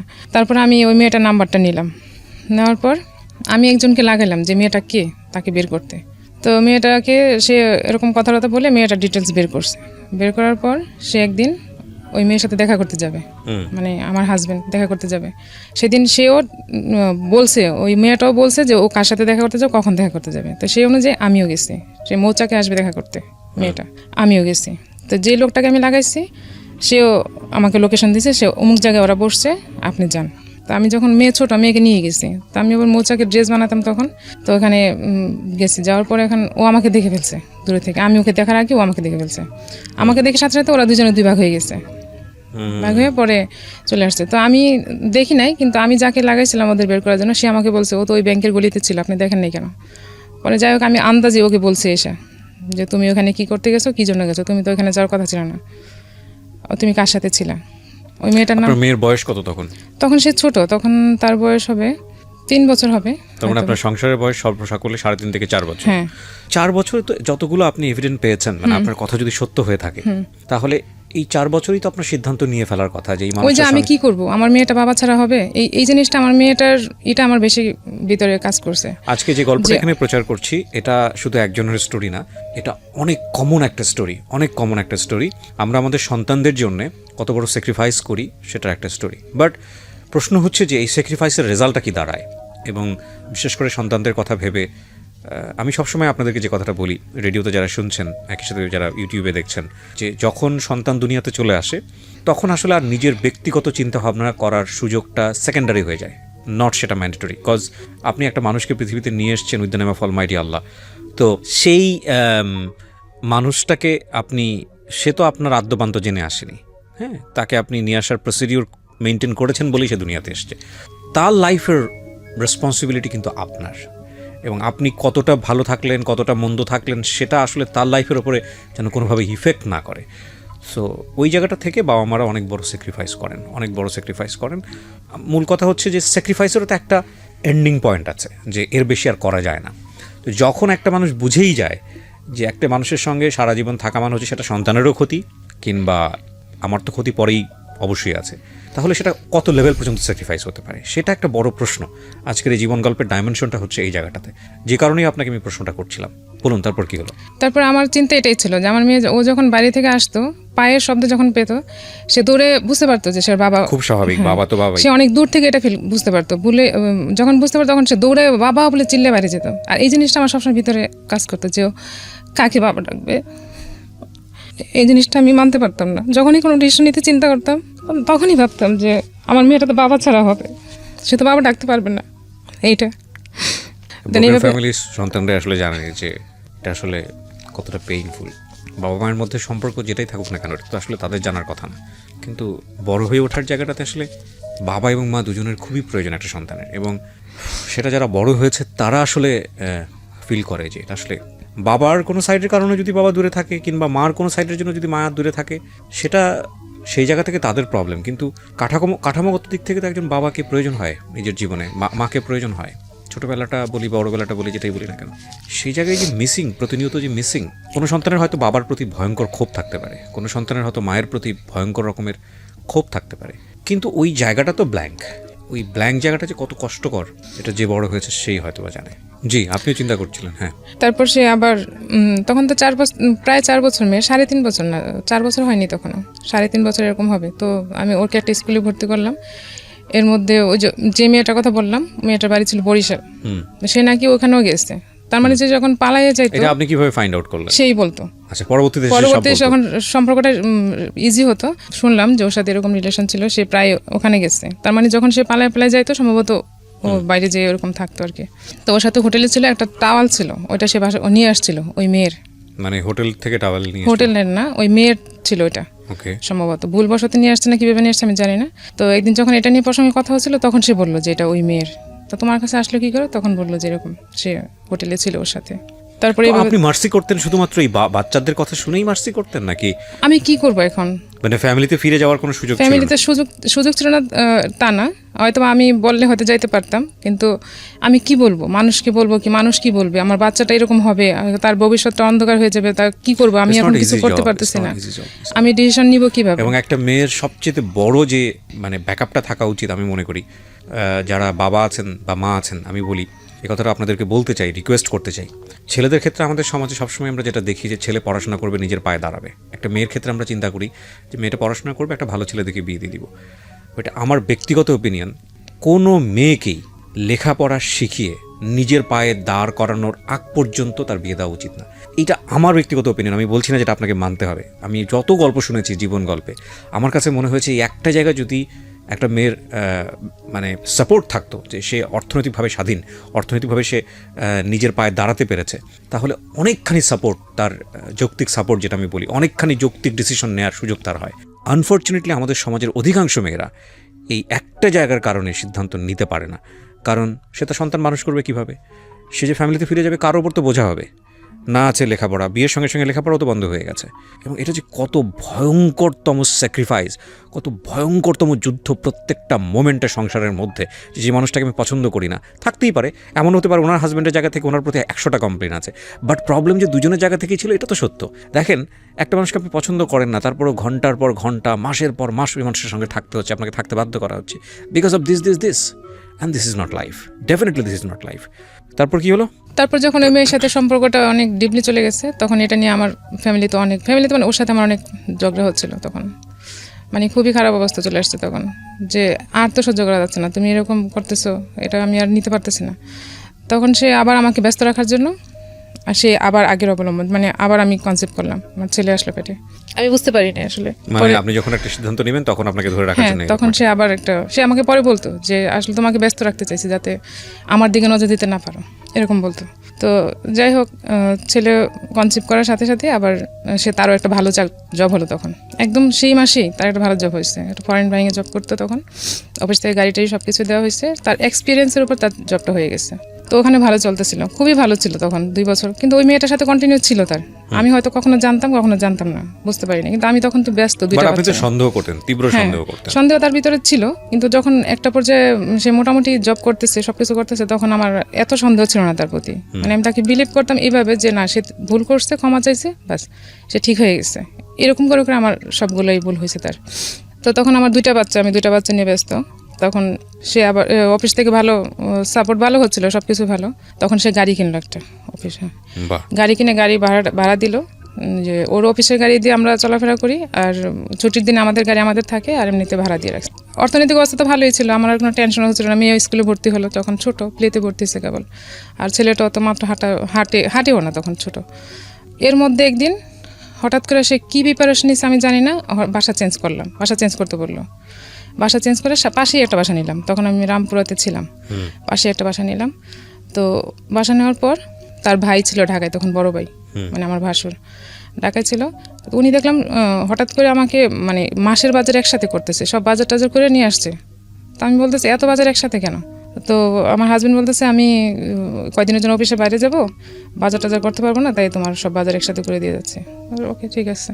তো সে কী করলো, তার যে বস অফিসের, তো সে ব্যাংকে তাকে চেক দিল ব্যাংক থেকে টাকা ওঠানোর জন্য। সম্ভবত এটা 14 লাখ টাকা হবে, মেবি না 9 লাখ টাকা, আমি ঠিক জানি না, অ্যাকচুয়াল টাকা কত জানি না, কিন্তু অফিস থেকে বলা হয়েছে 14 লাখ, আর ও বলছে 9 লাখ টাকা। ওকে চেক দিছে, সে গাড়িতে করে গেছে ব্যাংকে, যাওয়ার পর সে টাকা উঠায়, সে ওই ব্যাংকের ওই দরজাতে না বেরোয়, অন্য গেট দিয়ে বেরোয়, সে অন্য জায়গায় চলে গেছে। এটা আমি আর বুঝতে পারিনি যে সে এই ধরনের কাজ করতে সে যাচ্ছে, আর তার ভাই তাকে হেল্প করতেছে, বড় ভাই। যে পরে ও রাতে বাসায় আসে না, হঠাৎ করে আমি তাকে ফোন দিই, ফোন বন্ধ, যে তুমি কই, আমি কীভাবে খুঁজবো? তো তার অফিসে তো খোঁজার কোনো ব্যবস্থা আমার কাছে নেই, ফোন নাম্বারটা আমার এরকম ছিল না। অফিসে একদিন গেছি আমি, বাট আমি ফোন নাম্বার আমার কাছে নেই। তো তার ভাই বলে না, পরের দিন ওকে অফিস থেকে আমাদের বাসায় খুঁজতে আসছে, ওই বাসায়, আগের যে বাসায় ছিলাম সেই বাসায়। ভালো চলতেছে, সবাই জানে আমি গাড়িতে করে বাড়িতে যাই, খুব ভালো আছি। কিন্তু আমাকে দেখলে কেউ বিশ্বাস করতে চায় না যে আমি অনেক ভালো আছি, কারণ আমি তখন অনেক অন্যরকম হয়ে গেছিলাম, মানে খুব একদম শুকায় অনেক চিকন হয়ে গেছিলাম। মানে আমাকে দেখলে অনেকে বলতো যে তোমাকে দেখলে তো মনে হয় না হ্যাপি, মানে যারা আমাকে খুব পছন্দ করতো আর কি, তারা বলতো যে তুমি তো, তোমার দেখলে তো মনে হয় না তুমি অনেক হ্যাপি। পরে আমি আবার প্রতিবাদ করতাম এইভাবে যে মানুষের গায়ে মাংস থাকলে কি হ্যাপি হয়? যাই হোক, চলতেছিল ভালো। তো টাকা সে তো মেরে চলে গেল, ওইখান থেকে মামলাও হয়েছে অফিস থেকে। তো অফিস থেকে লোক এসে তার বাসায় খুঁজে পায়নি, কারণ বাসা তো অলরেডি ছেড়ে দেওয়া হয়েছে। বাসা যে বাসায় অ্যাড্রেস দেওয়া ছিল ওগুলো ছেড়ে দেওয়া হয়েছে বাসা। তার এরকম প্ল্যান ছিল বলেই বাসাটা ছাড়া হয়েছে সম্ভবত। অফিসের আমাদের যে গাড়িটা ছিল ওইটা ওই অফিসে ভাড়া দেওয়া ছিল। এই টাকাটা চুরি করার কি কোনো প্রয়োজন ছিল? মানে আপনার বাড়িতে তো এখন সবকিছুই ছিল। হ্যাঁ, এখন ওই যে সে গাড়ি কিনছে, গাড়িটার যে লোন ছিল সে ওটা হাঁপায় উঠতেছিল। আমি গাড়িটা কেনার জন্য কি আপনি কোনো চাপ দিয়েছিলেন? না, আমি তাকে বারবার বলছি গাড়ি কেনা না, সে এটা এখনো স্বীকার করে যে আমি তাকে এগুলা নিষেধ করছিলাম, আর এগুলা না করলে সে ভালো থাকতো, হয়তো এরকম হইতো না। তো সে গাড়িটা যখন ভাড়া দিছে তখন গাড়িটার লোন প্রচুর হয়ে গেছে, কিন্তু তার সেরকম গাড়ি কেনার মতো পজিশন এখনো হয় নাই। সে কেন এত বড় রিস্ক নিতে গেল? লোন নিয়ে কেন গাড়ি কিনতে হবে এত? আমি বারবার এই কথাটা বলতাম যে লোন নিয়ে কেউ গাড়ি কিনে না, গাড়ি কিনলে অনেক পরে, যখন বাড়ি হবে সব কিছু হবে দেন তুমি গাড়ি কিনবা, গাড়ি তো আমাদের এখন প্রয়োজন নেই। তো সে কথাটা শুনে নেয়, সে যা বলতো তাই করতো তার মতো করে, সে কারোর বুদ্ধি নিত না। তো গাড়ি কেনার পর তখন সে লোন টোন মানে একটু বেশি হয়ে গেছে, আর আমি জানতাম না সে কোত্থেকে লোন নিত, কী করতো না করতো, এগুলো সব আমার বুঝতে হতো না। এবং সে এমনও হয়েছে আমার নামে একটা লোন নিচ্ছে সে। তো সে যখন এখান থেকে চলে আসলো, অফিস তাকে আর খুঁজে পেল না, ওই পেপারে বিজ্ঞাপন দিল তার সম্পর্কে। হ্যাঁ, তার ছবি দিয়ে পেপারে দিল যে টাকা চুরি করেছে ধরিয়ে দিন। হ্যাঁ, এখন তারা ধরিয়ে দিন এরকম বিজ্ঞাপনের আগে কি আপনার সঙ্গে যোগাযোগ করেছে, নাকি আপনি জানলেন কবে সে কোথায় পালিয়ে আছে? আপনার সঙ্গে যোগাযোগটা করলো কবে? আমি তো, আমার সাথে যোগাযোগ হয়েছে অনেক পরে, তাই 15 দিন হবে। আচ্ছা, তার মাঝখানে কি পত্রিকায় বিজ্ঞাপন চলে গেছে নাকি তারও পরে? না, বিজ্ঞাপন সাথে সাথে চলে গেছে, 2 দিন পরে। হ্যাঁ, যখন বিজ্ঞাপন চলে আসছে তখনই আমার কানে আসছে যে সেই ঘটনা ঘটাইছে। ওকে, তখন আমি বুঝতে পারছি সে এরকম কিছু করে তারপরে গেছে। সেটা তার বাড়ি থেকে ফোন দিয়ে তখন ওর বড় ভাই বলছে। আপনি নিজের চোখে দেখেছেন তাকে ধরিয়ে দিন? আমার কাছে আছে, এটা এখনো আছে, পেপার কাটিং আমার কাছে এখনো আছে। আমরা যেহেতু এটা ইনভেস্টিগেটিভ শো না, সুতরাং আমরা চাই না কোনো মানুষের পরিচয় এখানে রিভিল হোক, কারণ আমাদের আসলে কে কি ভুল করেছে সেটা আইডেন্টিফাই করার কোনো উদ্দেশ্য না। আমরা মূলত চাই যে এই গল্পটা থেকে আমাদের যারা শুনছেন শ্রোতা বা যারা দেখছেন তারা আসলে কি পজিটিভ মেসেজটা নেবেন। Because who is victim or who is guilty, that is not our concern. Hour concern হচ্ছে যে আলটিমেটলি স্টোরির মেসেজটা কি। বলেন। তারপর চাকরিতে চলে গেল, এখন তার চাকরি নেই। সে ওই 9 লাখ না 10 লাখ টাকা নিচ্ছে, সেই টাকা নিয়ে সে বাইরে আসছে। এখন টাকা দিয়ে কি করতেছে আমি জানি না, আমি তার কখন টাকা দেখিও নাই। তো যখন ফ্যামিলিতে তো জানাজানি হয়ে গেল, এরপর তার গোপন করার কিছু নাই। এখন তার গোপন রাখার কিছু নাই। এর মাঝখানেও আরো মেইলে কিছু ঘটনা ঘটছে না, কিন্তু এখানে একটা কথা আছে, যে লোকটার নামে অলরেডি এরকম একটা মামলা হয়েছে, যে লোকটার নামে পত্রিকায় ছবি চলে এসছে, একে ধরিয়ে দিন চোর, এবং এটা মোটামুটি আপনার পরিবারের সবাই জেনে গেছে, তখন তো আপনি চাইলে ইস্তফা দিতে পারতেন যে লোকটার সঙ্গে আমি সংসার করবো না। তখন আপনি কেন সাপোর্ট করলেন? আমি তো সাপোর্ট করিনি, আমি তো করতে চাইও না সাপোর্ট তাকে। আমি তাকে বলছি তুমি কেন বারবার করতেছো, তুমি মাপ চাও, অফিসে যাও, টাকাগুলো ফেরত দাও, মাপ চাও। বলছে ঠিক আছে আমি অফিসে যাবো, আমি টাকাগুলো ফেরত দিব, মাপ চাইবো। ওনার বসটা খুবই ভালো ছিল, মানে খুবই কাইন্ড ছিল সবার প্রতি, মানে ওর প্রতি, আমাদের প্রতি, ফ্যামিলির প্রতি। তো সে বলছে আমাকে, কথা দিচ্ছে যে সে না, আমি টাকা ফেরত দিয়ে মাপ চাইবো, চাকরিটা ফেরত নিবো, কারণ এত ভালো চাকরি সে আর পাবে না। আমি বারবার বলতেছি তুমি এত ভালো চাকরি পাবা না, তুমি যে মাপ চাও, টাকাগুলো ফেরত দিয়ে দেখবো তোমার আর কিছুই বলবে না, সব কিছু ঠিক হয়ে যাবে। ঠিক আছে আমি যাবো, তুমি বাসা নিয়ে চলে আসো এখানে। আর আমার যে বিজ্ঞাপনের ব্যাপারটা, ওইটা এখনো পর্যন্ত আমাদের বাড়িতে যায়নি। আচ্ছা, হ্যাঁ, আমি কারোর সাথে বলিও নাই, বলতে চাই না এই জন্য যে এটা অনেক বড় একটা ইস্যু হয়ে যাবে, অনেক বড়। কিন্তু আমি চাই না এই জন্য যে এটা, ওই যে বললাম প্রেস্টিজ লাগবে, গ্রামে সবাই বলা বলি করবে, আমার ছেলে মেয়ে হয়ে গেছে, এখন আমাকে আলাদা থাকতে হলে আমাকে সেরকম একটা জায়গা, শক্ত জায়গা লাগবে, তাছাড়া তো হচ্ছে না। আর আমি গ্রামে হয়তো গেলে হয়তো আমার ফ্যামিলিতে আমি বার্ডেন হব, কিন্তু আসলে ইন ফিউচারে কী হবে আমি জানি না। 2টা বাচ্চা সহ একটা মেয়েকে পালা অনেক tough, it's not easy job. তো আমি আর বললাম না কারোর সাথে, তো বাসা নিয়ে গেলাম মিরপুরে। বাসা নিয়ে যাওয়ার পরে সে টাকা দিয়ে কী করলো, সে টাকা দিয়ে ওই শেয়ার মার্কেটে সে ইনভেস্ট করলো। টাকা রিটার্ন দিল না, দিচ্ছে না। তো তখন আবার আমার ছেলেটা প্রায় অসুস্থ থাকতো, তো সে টাকা নষ্ট করে দিচ্ছে, আমি দেখতেছি। তখন আমি বললাম তুমি টাকাগুলো ফেরত দাও, ফেরত দিয়ে তুমি জব টপ খুঁজো। বলে যে না, তখন শেয়ার মার্কেটও খুব ভালো ছিল, সে ধুমসে বিজনেস করতেছে, এবং ধরাও খাচ্ছে টাকা দিয়ে।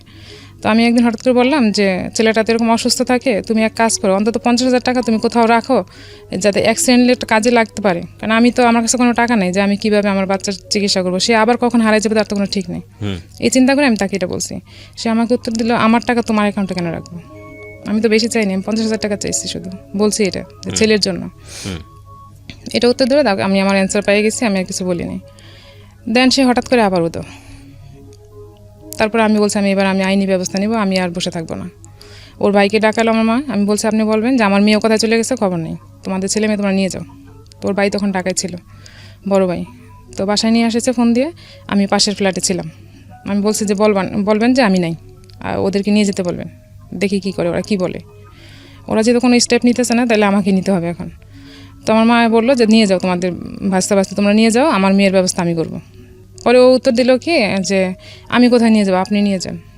আমার ভাসুর আমার মাকে বললো যে আমি কোথায় নিয়ে যাবো, ওদের সাথে। ভাসুরের জায়গা থেকে হয়তো ঠিকই আছে কথাটা, বাট এটা খুব কষ্টকর না দুইটা বাচ্চার জন্য? ওরা কি বুঝতে পারতেছিল আপনাদের মধ্যে এই ঝামেলাগুলো হচ্ছে? তখন তো মেয়ে ছোট, বললাম না 4.5 বছর হবে বাচ্চাটা। ছেলেটা তো তখন কোলে বোধহয়। হ্যাঁ ছোট 2 বছর, মানে তখন সে হাঁটা শিখে নেই তখনও এরকম। তো সে এরকম বলছে, বলার পরে ওনার কোনো স্টেপ নিবে না। ওদের সাথে ঠিকই যোগাযোগ করতো, ওর ফ্যামিলির সাথে ও ঠিকই যোগাযোগ করতো, হয়তো বা অন্য নাম্বার থেকে বা দূর কোথাও থেকে যোগাযোগ করতো, কিন্তু আমার সাথে যোগাযোগ করতো, বাসায় যোগাযোগ করতো না। তো আমি এরকম বলার পরে সে আসবে না, সে কোথায় আছে তার তো কোনো খুঁজে পাচ্ছি না। সে একবার পরে ফোন দিছে, ফোন দেওয়ার পরে বললো যে আমি খুলনায় আছি, অমুক হোটেলে আছি। তো আমার পাশের ফ্ল্যাটে যে ভাইয়া ছিল, ওনার ফ্যামিলি ছিল, উনি আমাকে বললো যে আপনি আমাকে ফোন নাম্বারটা দেন, আর হোটেলের অ্যাড্রেসটা বলে, যেটা বলছে আমাকে বলেন, আমি খুঁজে দেখি ওখানে আসছি কিনা। তো উনি দেখলো যে ওখানে নাই, সে মিথ্যা কথা বলছে। তো আমি ওখানেই আসি। এর মধ্যে আমি প্ল্যান করছি আমি বাসা ছেড়ে দিব, আমি ওর কাছে আর থাকবো না থেকে আমি আলাদা বাসা নিয়ে আলাদা থাকবো। তো এর মধ্যে সে বাসায় যোগাযোগ করছে, করার পর বাসায় আসছে। আসার পরে আমি তাকে, বাসায় আসার পর তো ঝগড়া হবে, এটাই তো স্বাভাবিক, যে তুমি কই গেছো, কেন এরকম করলো, আবার কেন এরকম করতেছো। তো বলতেছে আমি আসলে জানি না আমি কী জন্য যাই, কোথায় ছিলাম, একবার বলে কুমিল্লা ছিলাম, একবার বলে খুলনায় ছিলাম, এরকম বলতো। তো আসার পর যখন এরকম করতেছে, তখন আমি বলছি তুমি, আমাকে মাপ চাইতেছে আমার কাছে, আবার কান্নাকাটি করতেছে, মাপ চাইতেছে, তুমি আমাকে লাস্ট পরে একটা সুযোগ দাও, আমি আর এরকম করবো না। তো আমি বলছি তুমি এক কাজ করো, তুমি তওবা করো, তুমি তো ঠিক হবে না, তুমি যদি টোটালি 3 মাস যদি কন্টিনিউ ভালো থাকো, তাইলে আমি ভাববো যে তুমি সত্যি ভালো হয়েছো, নাইলে আমি আর বিলিভ করতে পারবো না যে তুমি ভালো হয়েছো। পরে আমি পাশে একটা মসজিদ ছিল, মসজিদে হুজুরের সাথে কথা বলে আমি বলছি যে ওনাকে তওবা করাইতে হবে, উনি আর কখনো এরকম করবে না, এরকম বলছে। ও রাজি হয়েছে, ঠিক আছে আমি তওবা করবো আর করবো। তো হুজুর বললো যে এখানে তো আসলে মসজিদে এসে তো করা যাবে না, আপনার আমি বাসায় আসবো আপনার। তো সেদিন রাত্রে রান্নাবান্না করছি, হুজুর আসবে বাসায়, রান্না করলাম, খাইছে, খাওয়া দাওয়ার পরে হুজুর খাওয়া দাওয়া করছে। হ্যাঁ বাসায় আমরা হুজুরের সামনে তওবা করার কি আছে? আমি তো জানি এরকম কোনো বিধিবিধান নাই। আমি তো জাস্ট, আপনি যেটা করছেন সেটাই, আমি তো জাস্ট ওকে বোঝানোর জন্য সে ভালো হবে, আমার নিজেকে তওবা জিনিসটা নিজেই করতে হয়, এটা আসলে হুজুরের সাথে সম্পর্কিত। আমার আসলে অতটা তখন আমি এত কিছু বুঝিও না, সমস্যা নেই। হ্যাঁ অনেকেই করেন এরকম, ভুল প্র্যাকটিস করেন। তো ওটা নিজে তো সে তওবা করলে তো আমি বুঝবো না যে সে করতেছে, সে তো সে টোটালি তো সে বারবারই তো আমাকে বলতেছে যে আমি আর করবো না, আমি ভালো হয়ে গেছি।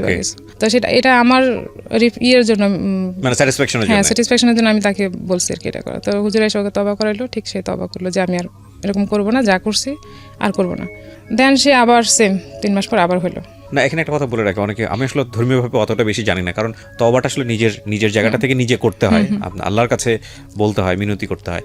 কিন্তু অনেকে তওবা পড়ান বলে একটা ব্যাপার আছে, যে তওবা পড়াও। আমি ঠিক জানি না তওবা পড়াও এটা রাইট প্র্যাকটিস না রং প্র্যাকটিস, আমার জানা নেই, আমি যে কারণেই বললাম আর কি। ওকে যাই হোক, হ্যাঁ ওকে তওবা করাইতে হবে, আমার এটা হচ্ছে আমার থিম, যে সে যাতে করে যে কোনো ভাবেই হোক ওর ভিতরে সে এটা ভিতরে কাজ করে। তো সে আর আবার চলে গেল, তখন আমি বাসা ছেড়ে দিলাম, যে আমি আর 3 মাসের আগে চলে গেল। হ্যাঁ আবার 3 মাসের আগে সে চলে গেল।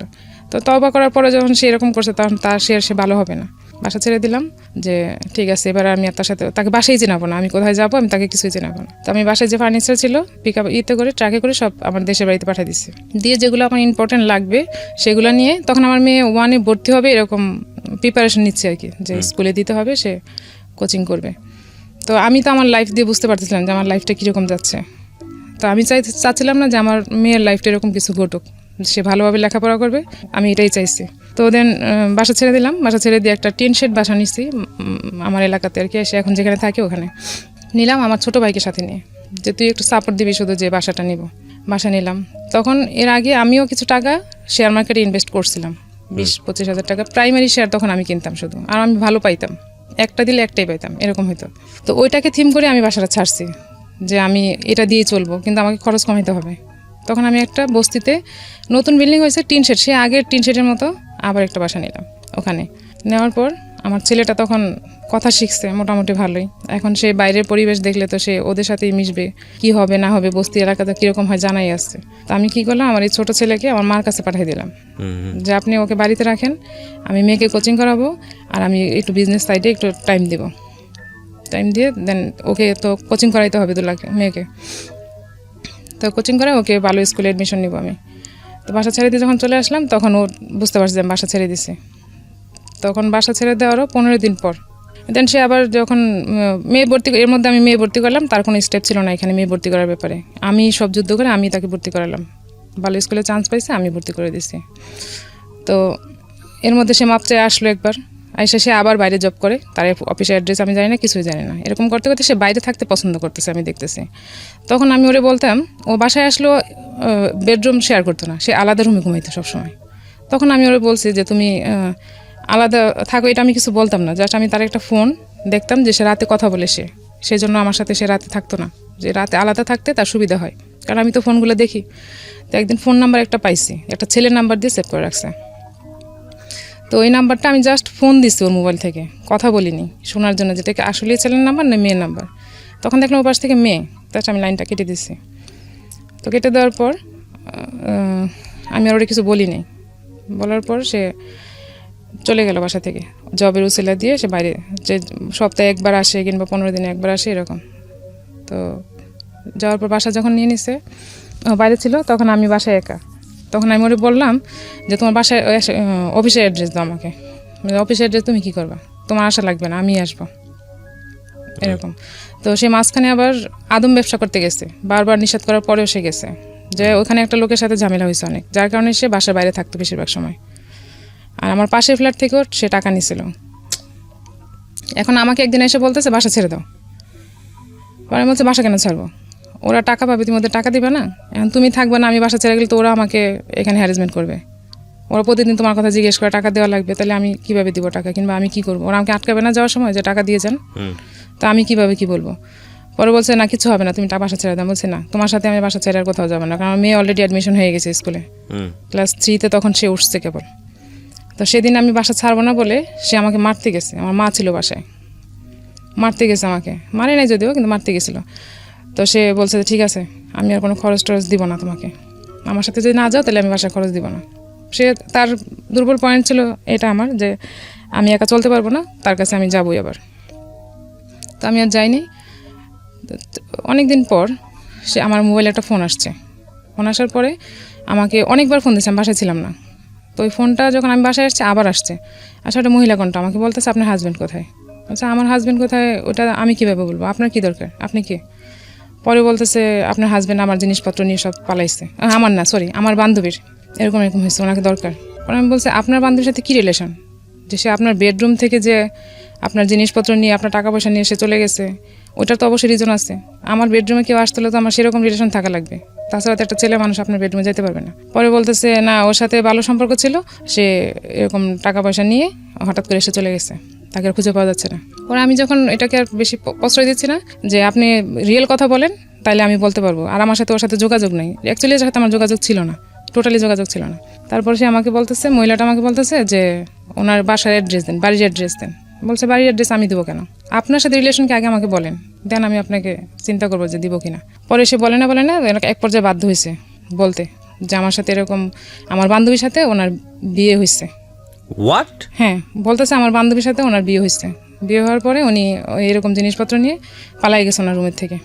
ওকে, উনি জব করতো, বলতেছে আমার বান্ধবী জব করে অফিসে গেছে, ওর ঘরে জিনিসপত্র যা ছিল, অলংকার ছিল, টাকা পয়সা ছিল, সেগুলো নিয়ে চলে গেছে। তো আমি বলছি এটা তো আমার দেখার বিষয় না, বিয়ে তো আপনারা করছেন, এখন অ্যাড্রেসও আপনারা খুঁজে বের করেন, আমি এই ব্যাপারে কিছু বলবো না। তখন আমি এটা স্বীকার, আমি বিয়ে করছেন যে এটার কি প্রুফ আছে, আমাকে প্রুফ দেখাইতে হবে। আর প্রুফটা আমি এই জন্য চাইছি আমি সবাইকে যাতে দেখাইতে পারি যে সে আসলে কি পর্যায়ে যাইতে পারে। তখন সে অস্বীকার করবে তা না হলে, তো সে কাবিননামাটা নিয়ে আমার সাথে দেখা করতে আসছে। সত্যি সত্যি বিয়ে হ্যাঁ করেছে? সত্যি সত্যি বিয়ে করছে, সে আমাকে কাবিননামাটা নিয়ে ওই মহিলা আমার সাথে দেখা করতে আসছে। না কিন্তু এখানে কথা আছে, যেহেতু আপনার ঠিকানা তারা পেয়েছে, তার মানে তার আমার ঠিকানা পায়নি, আমার ফোন নাম্বার ঠিক আছে, কিন্তু ওরা কি জানতো যে ওনার আগে একটা বউ আছে?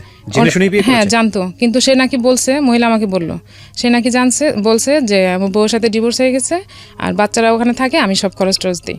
হ্যাঁ, আর আমাকে ও বলছে যে তাহলে ফ্যামিলি অ্যাড্রেস দাও, মহিলা আর ও বলছে যে না, বাসা থেকে আমার ত্যায্য করা হয়েছে, বাড়ি থেকে আমাকে ত্যায্য করা হয়েছে, এখন ওরা কোনো টাকা পয়সা, ওদের সাথে আমার কোনো রিলেশন নেই। তো মহিলাটাও একটু বয়স হয়ে গেছিল মোটামুটি, যার জন্য মহিলা ওকে হয়তো কোনো রিজন ছাড়াই বিয়ে করছে। আপনারা যারা শুনছেন তারা একটা জিনিস খেয়াল করবেন যে এগুলো বাড়তেই থাকবে, একের পর এক বাড়তে বাড়তে বাড়তে বাড়তে বাড়তে বাড়তে that goes actually infinity level. মানে আমি বলছি এই কারণেই যে আসলে where you should stop yourself, cause আপনি একটা মানুষের সাথে যদি মনে করেন যে না এর যে টেন্ডেন্সি, তাহলে একে দিয়ে আসলে ভবিষ্যতে করা সম্ভব না, ভবিষ্যতে আসলে টেনে নিয়ে যাওয়া সম্ভব না, তাহলে শুভস্য শীঘ্রম বলে একটা ব্যাপার আছে, যত দেরি করবেন তত বেশি লস। কিন্তু এই যে বললাম যে স্যাক্রিফাইসের লেভেলটাও যদি আপনি অনেক সময় এক্সিড করে ফেলেন, যে স্যাক্রিফাইস তো একটা লিমিট আছে, সেই লিমিটটা যদি আপনি এক্সিড করে ফেলেন, তাহলে পুরো লাইফ লং কি আপনি স্যাক্রিফাইস করবেন? পুরো লাইফ লং আপনি কি এটা মেনে নেবেন? একটা কথা আছে, অন্যায় যে করে এবং অন্যায় যে সহ্য করে দুজনেই সমান অপরাধী। তো সেই জায়গাটা থেকে একবার ভুল, দুইবার ভুল, এটা গুণীজনেরা বলেন, 3বার ভুল কিন্তু ভুল না, 3বারের ভুল হচ্ছে অপরাধ। উনি যে ইয়েটা বলেছে এখানে 12বারের মতো বাসা থেকে পালিয়ে যাচ্ছে, আবার টাকা পয়সা চুরি, ব্যাংক, মানে আমি জানি না যে প্রতিষ্ঠানে কাজ করতো সেখান থেকে সে টাকা চুরি করেছে, সেটা পেপারে বিজ্ঞপ্তি আসছে, তারপরেও ওই লোকটার সঙ্গে থাকতে হবে, মানে দ্যাট ইজ কোয়াইট অ্যাবসার্ড। এবং ওই জায়গাটা থেকে কিন্তু আমার যেটা মনে হয় যে ভাঙনটা নিশ্চিত, কিন্তু ভাঙন যদি ভাঙতেই হয় তাহলে এত লেট কেন? প্রমাণ তো অনেক পাওয়াই গিয়েছে, তাহলে আগে কেন সিদ্ধান্ত না? এত লেট কেন হচ্ছে? হ্যাঁ, এখানে একটা বড় কজ হয়ে দেখা দিয়েছে সন্তানদের ভবিষ্যৎ কী হবে, তারা বাবা মা বলে একসাথে পাচ্ছে না, তাদের একটা ফিউচারের ব্যাপার আছে। কিন্তু এটাই যদি কজ হয়, তাহলে আপনি কতক্ষণ পর্যন্ত স্যাক্রিফাইস করতে পারবেন? কতক্ষণ পর্যন্ত পারবেন? আসলে পারা যায় না। আজকের এই গল্পটা আমাদেরকে সেই জায়গাটায় নিয়েই দাঁড় করাবে। দেন ওই মহিলাটা যখন আমার সাথে যোগাযোগ করলো, আমি তাকে এরকম তো বললাম, কাগজপত্রগুলো সব নিলাম। তো সে আবার, আমি তাকে বললাম যে আপনার যে জিনিসপত্র নিয়ে গেছে তার জন্য আপনাকে একটা আইনি ব্যবস্থা নিতে হবে, তা নাহলে আমি কীভাবে বুঝবো সে আপনার জিনিসপত্র নিয়ে যায়। সেও আইনি একটা ব্যবস্থা নিল, একটা জিডি করলো থানায়, ওই জিডির কপি আমি নিচ্ছি ওর কাছ থেকে। তখন আপনার সঙ্গে কোনো যোগাযোগ নাই? না, আমার সাথে কোনো যোগাযোগ নেই। তারপর সে আমাকে কয়েকদিন পর আমাকে ফোন দিল একদিন হঠাৎ করে, রোজার ঈদের আগে, রোজার মধ্যে ঘটনা এগুলো, রোজার ঈদের আগে দিয়ে আমাকে ফোন দিয়ে আমাকে বলতে, এর মধ্যে কিন্তু সে আমাদের কোনো খরচ টরচ দিচ্ছে না, বলে গেলো যে বাসায় দিবে না, আর দিচ্ছে না। তো আমাকে হঠাৎ করে বলতেছে যে বাচ্চাদের কিছু কিনে দিই, তুমি যদি কিছু মনে না করো। পরে আমি বলছি আমার বাচ্চাকে চুরির পয়সা খাবে? ওই চুরির পয়সা আমি আমার ছেলে মেয়ের পেটে ঢুকাবো না, আমি যদি সব করতে পারি আমি কাপড় চোপড় কিনে দিতে পারবো। তখন সে চুরি মানে ও আকাশ থেকে পড়ছে যে ওই মহিলা আমার সাথে যোগাযোগ করছে, ইভেন আমি সব কিছু জেনে গেছি। ওর ধারণা ছিল আমি কিছু জানবো না বা আমি জানতে পারি না। তো মহিলা তোর হন নিয়ে খুঁজতেছে, কারণ ওর তো ঠিকানা সব কিছু ভুল, নাম ঠিকানা ভুয়া, সব কিছু ভুয়া ছিল ওই কাবির নামায়। তো আর খুঁজে পাচ্ছে না। তো আমি ওর অ্যাড্রেস দিই নি ওকে, যে ওদের ব্যাপার ওরা বুঝুক, আমার এগুলোতে যাওয়ার কোনো দরকার নেই, আমি যেহেতু যাই নেই, বাস ওরা যা করে করুক। তো মহিলা বারবার আমাকে ফোন দিয়ে বলতো, কান্নাকাটি করতো, আমি এখন কী করবো, আমি জানি না আপনি কী করবেন, কারণ আপনি যখন জানছেন তার বিয়ে হয়েছে, তার ছেলে মেয়ে আছে, অবশ্যই আপনার খোঁজ নেওয়া উচিত ছিল। আপনি যেখানে ভুল করছেন এখানে আমি আপনাকে শুধরানোর মতো কোনো সুযোগ করতে পারবো না, আপনারটা আপনি বুঝবেন। তো সে আমাকে বলতেছে যে এরকম, আমার সাথেও তো আমার হাজব্যান্ড যোগাযোগ করে পারতেছে না, কারণ আমি তো আর ওকে বলে দিছি যে তোমার লেভেল ক্রস, আমি আর পারবো না।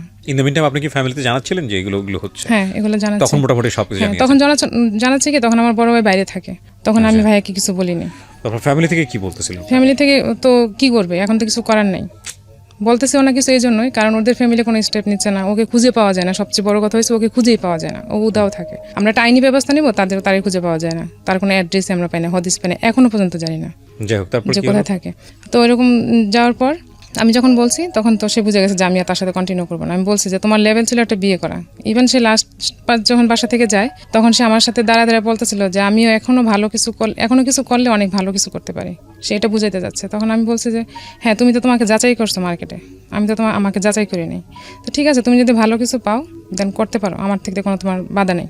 এই একটা লেভেলে তো বাকি আছে, ওইটাও করতে পারো, কোনো সমস্যা নেই। তখন সে বাসা থেকে চলে গেল। আর আমি সবাইকে বললাম যে আমি যে আমাদের ভিতরে প্রবলেম চলতেছে এগুলো আমি বাইরের কাউরে বলিনি, বাট আমার ফ্যামিলি জানে, বাট আদার জায়গায় আমি বলি নাই। বলছি যে ও বাইরে জব করে, ঢাকার বাইরে জব করে, বাইরে থাকে। ও দেখতাম যে আশেপাশে সবার সাথে যোগাযোগ করে, কথা বলে, সব কিছু বলে, কিন্তু আমি যে বলতেছি এখন আমি ফেক হয়ে যাচ্ছি। আমি তো বলতে চাই না আমার ভিতরের ব্যাপারটা যাতে বাইরে না জানে, তারপর সে আর আমার সাথে কন্টিনিউ করতে পারছে না বলে আমি তাকে জায়গা দিই নাই, বলছি না তোমার সাথে আর কন্টিনিউ করা যায় না। তো সে আর আসে নাই, আমি আমার মতো চলতেছি, চেষ্টা করতেছি কিছু করার জন্য। ওই যে শেয়ারে আমার কিছু ইনভেস্ট করা ছিল তখন অল্প, সেগুলো দিয়ে আমি আবার নতুন করে শুরু করলাম। আপনার নামে মামলাটা হয় কি কারণে? আমার নামে মামলা হয়েছে, আমি যখন ওর সাথে ছিলাম তখন সে ব্যাংক থেকে একটা প্রাইভেট পার্সোনাল লোন নেই, খুব বেশি টাকা না, 1 লাখ টাকা একটা লোন নিচ্ছে। আচ্ছা, তখন সে টাকা দরকার, সে আমাকে দিয়ে লোনটা নেওয়া হয়েছে। আমি কিছুই করিনি। না মেন আমাকে দিয়ে তুলেছে। সে কিভাবে কি করছে আমি কিছু জানি না, আমার বাসার বাইরেও যেতে হয়নি। টাকাটা দিতে পারেনি কারণ একটা মামলা হয়ে গেছে। হ্যাঁ, টাকাটা দেওয়া হয়নি। তো সে আমাকে তখন বলতো যে এই টাকাটাই শুধু তোমার অ্যাড্রেস দিয়ে সবকিছু মানে কারেক্ট দিয়ে করছে। টাকাটা কি আপনি শোধ করতে পেরেছেন? না, আমি টাকা শোধ করিনি। তো এরপর আপনাকে কি জেল খাটতে হয় বা এরকম কোনো? না মানে থেকে আমাদের বাড়িতে পুলিশ গেছিল খোঁজ নেওয়ার জন্য আমার ব্যাংক থেকে, কিন্তু আমি 2বার হাজিরা দিয়ে মামলাটা করে রাখছিলাম। আচ্ছা। তো এটার হয়তো আবার আসবে, এখন তো আমি আর যাচ্ছিও না, কিছু করতেছিও না। কি ভয়ঙ্কর, চিন্তা করে দেখেন। তো আমি তাকে এর মধ্যে মাঝখানে যখন সে যোগাযোগ করছে, মানে ইদানিং বলতে বছর 2 আগে, তখন আমি মেয়েকে দিয়ে বলছিলাম যে তুমি যে আমাদের তো ঝামেলা ফেলা রেখে গেছো, তুমি এরকম একটা ঝামেলা আম্মুর কাঁধে দিয়ে গেছো, তুমি এটার একটা ব্যবস্থা করো। পরে বলছে যে এগুলো আমি কিছু করিনি, এগুলো তো আম্মুই করছে, মিথ্যা কথা বলছে। তো আমি তো বাসার বাইরেও যাই না টাকা আনার জন্য, সে বাসা থেকেই সব সিস্টেম করে তারপর ব্যাংক থেকে টাকা উঠাইছে। তো এগুলো বলার পর তো এখন আমি আর ওর সাথে কন্টিনিউ করলাম না। তো সে প্রায়ই ফোন দিয়ে আমাকে বলতো যে বাচ্চাদের ব্যাপারে, যে বাচ্চারা তোমাকে বড় হলে দোষারোপ করবে, তুমি কেন একা আসো বা কি আসবে, সেগুলো বলতো। আমি বলছি তোমার কাছ থেকে আমি কিছু শুনতে চাই না, আমার ছেলে মেয়ে আমারে কি বলবে সেটা আমি বড় হলে বুঝবো। কি করলেন আপনি এরপরে? তারপরে সে জব যখন করতেছিল তখন সেখানে আমি একটা নোটিশ পাঠালাম, উকিল নোটিশ পাঠালাম যে বাচ্চাদের খরচের জন্য, সেটাও 2-2.5 বছর পরে। তখন সে উকিলের কাছেও আসতেছে না, ঠিক মতো আসবে না, তার বউ অ্যাক্সিডেন্ট করছে, তখন সে আসতে পারবে না। তখন একটা বিয়ে করেছে নাকি ওই মহিলাই তাকে সে আবার কন্টিনিউ করছে ভয় পেয়ে। ওই যে আমি তাকে জায়গা দিচ্ছি না, হয়তো আমি অ্যাড্রেস দিয়ে দিছি, আর আমি অ্যাড্রেস দিলে তো তাকে সে জেল খাটা বিয়ে করবে, সে অনেক ঝামেলা ফেলাবে, কারণ তার তো কোনো পিছুটান নেই।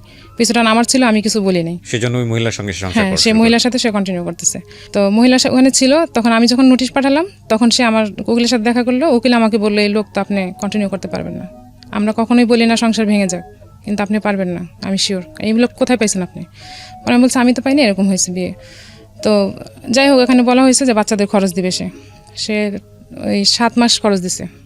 ওদের খরচ দেওয়ার পর আর ওখান থেকে বলছে যে আমাকে ছাড়তে হইলে টাকা দিতে হবে, আর সে উকিলের সামনে বলছে আমি তাকে ছাড়বো না, কখনোই ছাড়বো না, মানে আমাকে সে কখনোই ডিভোর্স দেবে না। তো আমি উকিলকে বলছি যে আমি ডিভোর্স দেবো তাকে, আমার সব পাওনা দানা যা আছে দিয়ে দিবে, আমি ওকে ডিভোর্স দেবো। তো ও বলতেছে যে হ্যাঁ ও দিতে পারবে, বাট আমি দিব না, যাতে আমার বাচ্চারা কোনোদিন বলতে না পারে যে আমি তাকে ডিভোর্স দিছি, সে দোষারোপ হবে না, এরকম বুঝেছে। তো আমি বলছি ঠিক আছে, টাকা বুঝে পেলে ডিভোর্স দেবো। তো ওই মহিলাকে বলছে যে আমাকে ছাড়তে হলে টাকা লাগবে। তো মহিলার কাছে টাকা নিচ্ছে, কিন্তু আমাকে সে টাকা দেয়নি। টাকা না দিয়ে সেখান থেকে সে আবার পালাইছে। ওরে ভাই, আপনার একটা ছবি বাঁধাই করে রাখা উচিত। আপনি একটা জিনিস, আই ডোন্ট নো কোন একটা ছবি দেখেছিলাম, ছবিটার নাম catch me if you can, আর catch me if you can. আপনারা যদি দেখে থাকেন, সম্ভবত লিওনার্দো ডিক্যাপ্রিও অভিনয় করেছিল। আমি তো মনে করি যে আপনি হচ্ছেন বাংলার লিওনার্দো ডিক্যাপ্রিও। ওরে বাবা, জিনিস না, এটা তো মানুষ না, জিনিস একটা পুরো। বলেন। তারপর ওখান থেকে যখন পালাই গেছে, ওকে নাকি মেল দিয়ে গেছে যে আমাকে খুঁজো না, আমাকে খুঁজে পাবা না। তো মহিলা আবার আমাকে ফোন দিছে। এতদিন তারা খুব হ্যাপি ছিল, বোঝা গেছে তারা অনেক হ্যাপি, তারা খুব ভালো আছে, কোনো সমস্যা নেই। তো মহিলা তো চাচ্ছে রাস্তা ক্লিয়ার হোক, টাকা দিয়ে হলেও রাস্তা ক্লিয়ার হোক। যখন ও আমাকে এরকম ডিস্টার্ব করতেছিল, তখন আমি নিজেই গেলাম ডিভোর্স দিতে, যে তার কাছে আমি কিছু আশা করি না, তো আমি তাকে কোনো দিব না, স্কোপ দিব না আমার সাথে কথা বলার। তো কোর্টে গিয়ে আমি নিজে ডিভোর্স দিচ্ছি ওকে ডাইরেক্ট। কত সালে এটা? এটা 15তে। হ্যাঁ। আমি খুব ছোট ছোট করে আপনাকে কিছু কোশ্চেন করি। বিয়ে হলো 2002-তে না? 2002-এ 15তে ডিভোর্স দিলেন, অন অ্যান্ড অফ 13 বছর। সন্তানদের জন্যই এতদিন আটকে রেখেছিলেন। তো কি হলো, লাভটা কি হলো? কিছুই না, তবে এখন আমার বাচ্চারা আমার সাথে আছে, সেটা আমি জানি। এটাই আপনার বাচ্চারা সাথে আছে, এবং আপনি একটা বুটিক করেন এখন, আমি যতদূর জানি। নিজের পায়ে নিজে দাঁড়িয়েছেন, বাচ্চাদেরকে সাপোর্ট দিচ্ছেন, সংসার চালাচ্ছেন, এবং আপনি বলছেন আপনি আগের তুলনায় আলহামদুলিল্লাহ ভালো আছেন। আপনি শুধু আমাকে একটা জিনিস বলেন, যে এত দেরি করলেন, যে মানুষটাকে অনেক আগেই বোঝা উচিত ছিল। অনেকবার সে ফল্ট করেছে, 2-1 বছরের মধ্যে সে বিয়ের আগে থেকেই ফল্ট শুরু হয়েছে। তো 2-1 বছরের মধ্যে সে যতবার ফল্ট করেছে ততবারই এনাফ ডিসিশন নেওয়ার জন্য ছিল। এই যে 12 বছর লাগলো, এই 12টা বছর এটা লস না জীবনের জন্য? অবশ্যই লস, কিন্তু আমি যে বললাম একটা কথাই, যে আমার বাচ্চারা একা হবে, আমি কিভাবে কি করব, আমি কি একা চলতে পারবো, কিংবা আমি কার কাছে যাব? হয়তো আমার ফ্যামিলি জায়গা দিত, সব কিছুই করতো, কিন্তু আমি তো ফ্যামিলিতে কয়দিন থাকতে পারবো? আমি এই অনুষ্ঠান থেকে বলি, আমি সবসময় বলি, আমার প্রত্যেকটা অনুষ্ঠানে বলি, বেবি হয়ে গেলে থিঙ্ক অ্যান্ড থিঙ্ক, বারবার থিঙ্ক করেন ডিভোর্সের ক্ষেত্রে, যদি দুটো মানুষ একজন নাই থাকতে পারেন। কিন্তু যদি দ্বিপাক্ষিকভাবে এটা হয়, হাজব্যান্ড ওয়াইফের জায়গায়, ওয়াইফ হাজব্যান্ডের জায়গায়, যদি বুঝে যান যে না, এই মানুষটার সাথে সংসার করাটা কোনোভাবেই সম্ভব নয়, কারণ তার কোনো ভালো গুণ নেই আপনার চোখে, এবং এইটা এই জায়গাটা থেকে তাকে কিওর করা সম্ভব নয়, একবার, দুইবার, তিনবার, চারবার, পাঁচবার হচ্ছে, এবং এটা আপনার সন্তানের জন্য ভয়ঙ্কর রকমের রিস্ক হয়ে যেতে পারে, সেক্ষেত্রে কালোক্ষেপণ করার কোনো যুক্তি নাই। আমি মনে করি এটা big loss of time, cause জীবনে আসলে সময় বারবার রিটার্ন আসে না। লাইফটা খুব ইম্পর্টেন্ট, এটা ভ্যালু দেওয়াটা খুব ইম্পর্টেন্ট। মানুষের জীবনে বেটার লাইফের জন্য মানুষ সবসময় ট্রাই করে, এই জন্যই মানুষ কনসিডার করে, এই জন্যই মানুষ কনসিডার করে না বেটার থাকাটা ইম্পর্টেন্ট। হ্যাঁ, এটা ঠিক যে ওই মানুষটা যদি ওনার লাইফে থাকতো, সে যদি একটা ভালো মানুষ হয়ে থাকতো, বা উনি যেভাবে এক্সপেক্ট করেছেন সেভাবে যদি থাকতো হাজব্যান্ড হিসেবে, তাহলে তাদের সন্তানদের জন্য অনেক মঙ্গল হতো, ওনাদের জন্য অনেক মঙ্গল হতো। কিন্তু সেটা যেহেতু কিওরেবল না, এবং সেটা এত এক্সট্রিম পর্যায়ে চলে গেছে, সেটা থেকে ডিভোর্সটা অন্তত তাকে ওই লাইফের চেয়ে বেটার রেখেছে। তবে এটা অনেক আগে হলেই বরং ভালো ছিল, বিকজ 12-13 বছর অনেক লম্বা একটা সময়। বাট আমি আবারও বলছি, আমাদের এই অনুষ্ঠানের উদ্দেশ্য আপনাকে ইন্সপায়ার করা না এইসব কাজে, কিন্তু যদি আপনি বুঝতে পারেন যে দিস ইজ ফেয়ার এনাফ, তাহলে এই সময় কেন কালোক্ষেপণ করবেন? এটা একটা প্রশ্ন, এটা একটা লেসন। তো সন্তানটা মিস করে না তার বাবাকে? সেটা তো আমাকে তারা খোলাখুলি বলে না, কিংবা মেয়েটা খুব একটা পছন্দ করে না তাকে, তার কথাবার্তা, আচার আচরণ সে পছন্দ করে না। ওদের সঙ্গে কথা হয় এখন?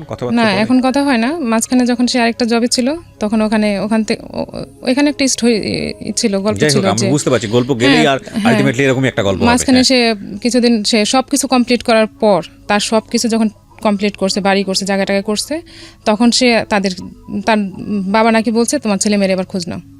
আপনি যে 2015 সাল থেকে সিঙ্গেল মাদার হিসেবে ফাইট করছেন, আপনি কখনো সেকেন্ড থট দেননি যে আপনার আরেকটা বিয়ে শাদী করা উচিত, নতুন জীবনে? আসলে এভাবে চিন্তা ভাবনা করা হয়নি। হয়নি এই জন্য, কারণ আমার ছেলে মেয়েকে সে কিভাবে নিবে? আসলে কি সে ভালোভাবে নিবে? আমাকে 3 জনকে একরকম দেখতে হবে, পারবে? এরকম ভালো মানুষ পাওয়াটা তো অনেক কঠিন এখন। আপনার রাইট নাও এজ কত? 35-6 এরকম হবে। আপনি কাউকে লাভ করতেন বিয়ের আগে? না, আমি তো সুযোগই পাইনি। আপনাকে কি বললাম? দেখেন কি অদ্ভুত একটা জীবন। 35-36 বছরের একটা মানুষ, সে সুযোগের আগেই একটা নতুন জীবনে চলে গেল। প্রত্যেকটা মেয়ের জীবনে একটা ড্রিম থাকে, তার স্বপ্ন থাকে, একটা স্বপ্নের পুরুষ থাকে, তার হাজবেন্ডকে নিয়ে সে যে চিন্তা করে, সে জায়গায় সে পায়নি। 12-13 বছর ফাইট করেছে একটা আননোন ওয়ার্ল্ডের সঙ্গে। এই সময় দুটো বাচ্চা চলে এসছে, 35-36 বছর বয়স, কোনো কিছু বুঝে ওঠার আগেই সব কিছু শেষ হয়ে গেল, বাচ্চারা তার কাঁধে, এবং এই বাচ্চারা নিয়ে সে ফাইট করছে। এই ভদ্রমহিলাকে যদি আমি জিজ্ঞেস করি 2015 থেকে 2019 পর্যন্ত সোসাইটির কাছ থেকে কতটা ঘাত প্রতিঘাত সহ্য করেছেন, একা মা হিসেবে ফাইট করতে গিয়ে কোন কোন জায়গা থেকে আপনাকে বিভিন্ন রকমের বাজে সিচুয়েশনের মুখোমুখি হতে হয়েছে, আমি definitely sure it has another story, এবং সেটা অনেক বড় একটা গল্প হয়তো বা, সে গল্পে নাই বা গেলাম। এই জন্যই প্রত্যেকটা মোমেন্টে ডু রেসপেক্ট গার্লস, কজ তাদের স্যাক্রিফাইসটা অনেক বড়, হিউজ। সো রেসপেক্ট করেন। আমরা তো সবাই মায়ের পেট থেকে এসেছি, মাকে যেভাবে সম্মান করতে হয়, সো প্রত্যেকটা নারীর মধ্যেই নারী সত্তাটা আছে, মা সত্তাটা আছে, সেই জায়গা থেকে উই শুড রেসপেক্ট দেম। হ্যাঁ, বিকজ এই 35-36 বছরের একটা ছেলে যদি হতো, 90% ক্ষেত্রেই হয়তো বা সে তার সংসার নিয়ে চিন্তা করতো। সেটা কিছু কিছু মানুষ ব্যতিক্রম, সেটা অন্য জিনিস। ডেফিনেটলি একটা ছেলে হয়তো আরেকটা বিয়ে শাদী করে ফেলতো, কিন্তু একটা মেয়ে এটা খুব কঠিন করে না, যে তা না, একটা মেয়ে আসলে খুব কঠিন এভাবে চিন্তা করে, এবং যে কারণেই হয়তো এই মহিলার রেস্ট অফ দ্য লাইফ হয়তো এভাবেই কাটবে। তারপর আরেকটা জীবন, সন্তানরা, ছেলেটা তাকে কতটুকু দিল, মেয়েটা তাকে কতটুকু দিতে পারলো, সেখানেও হয়তো একটা হাহাকার থাকবে।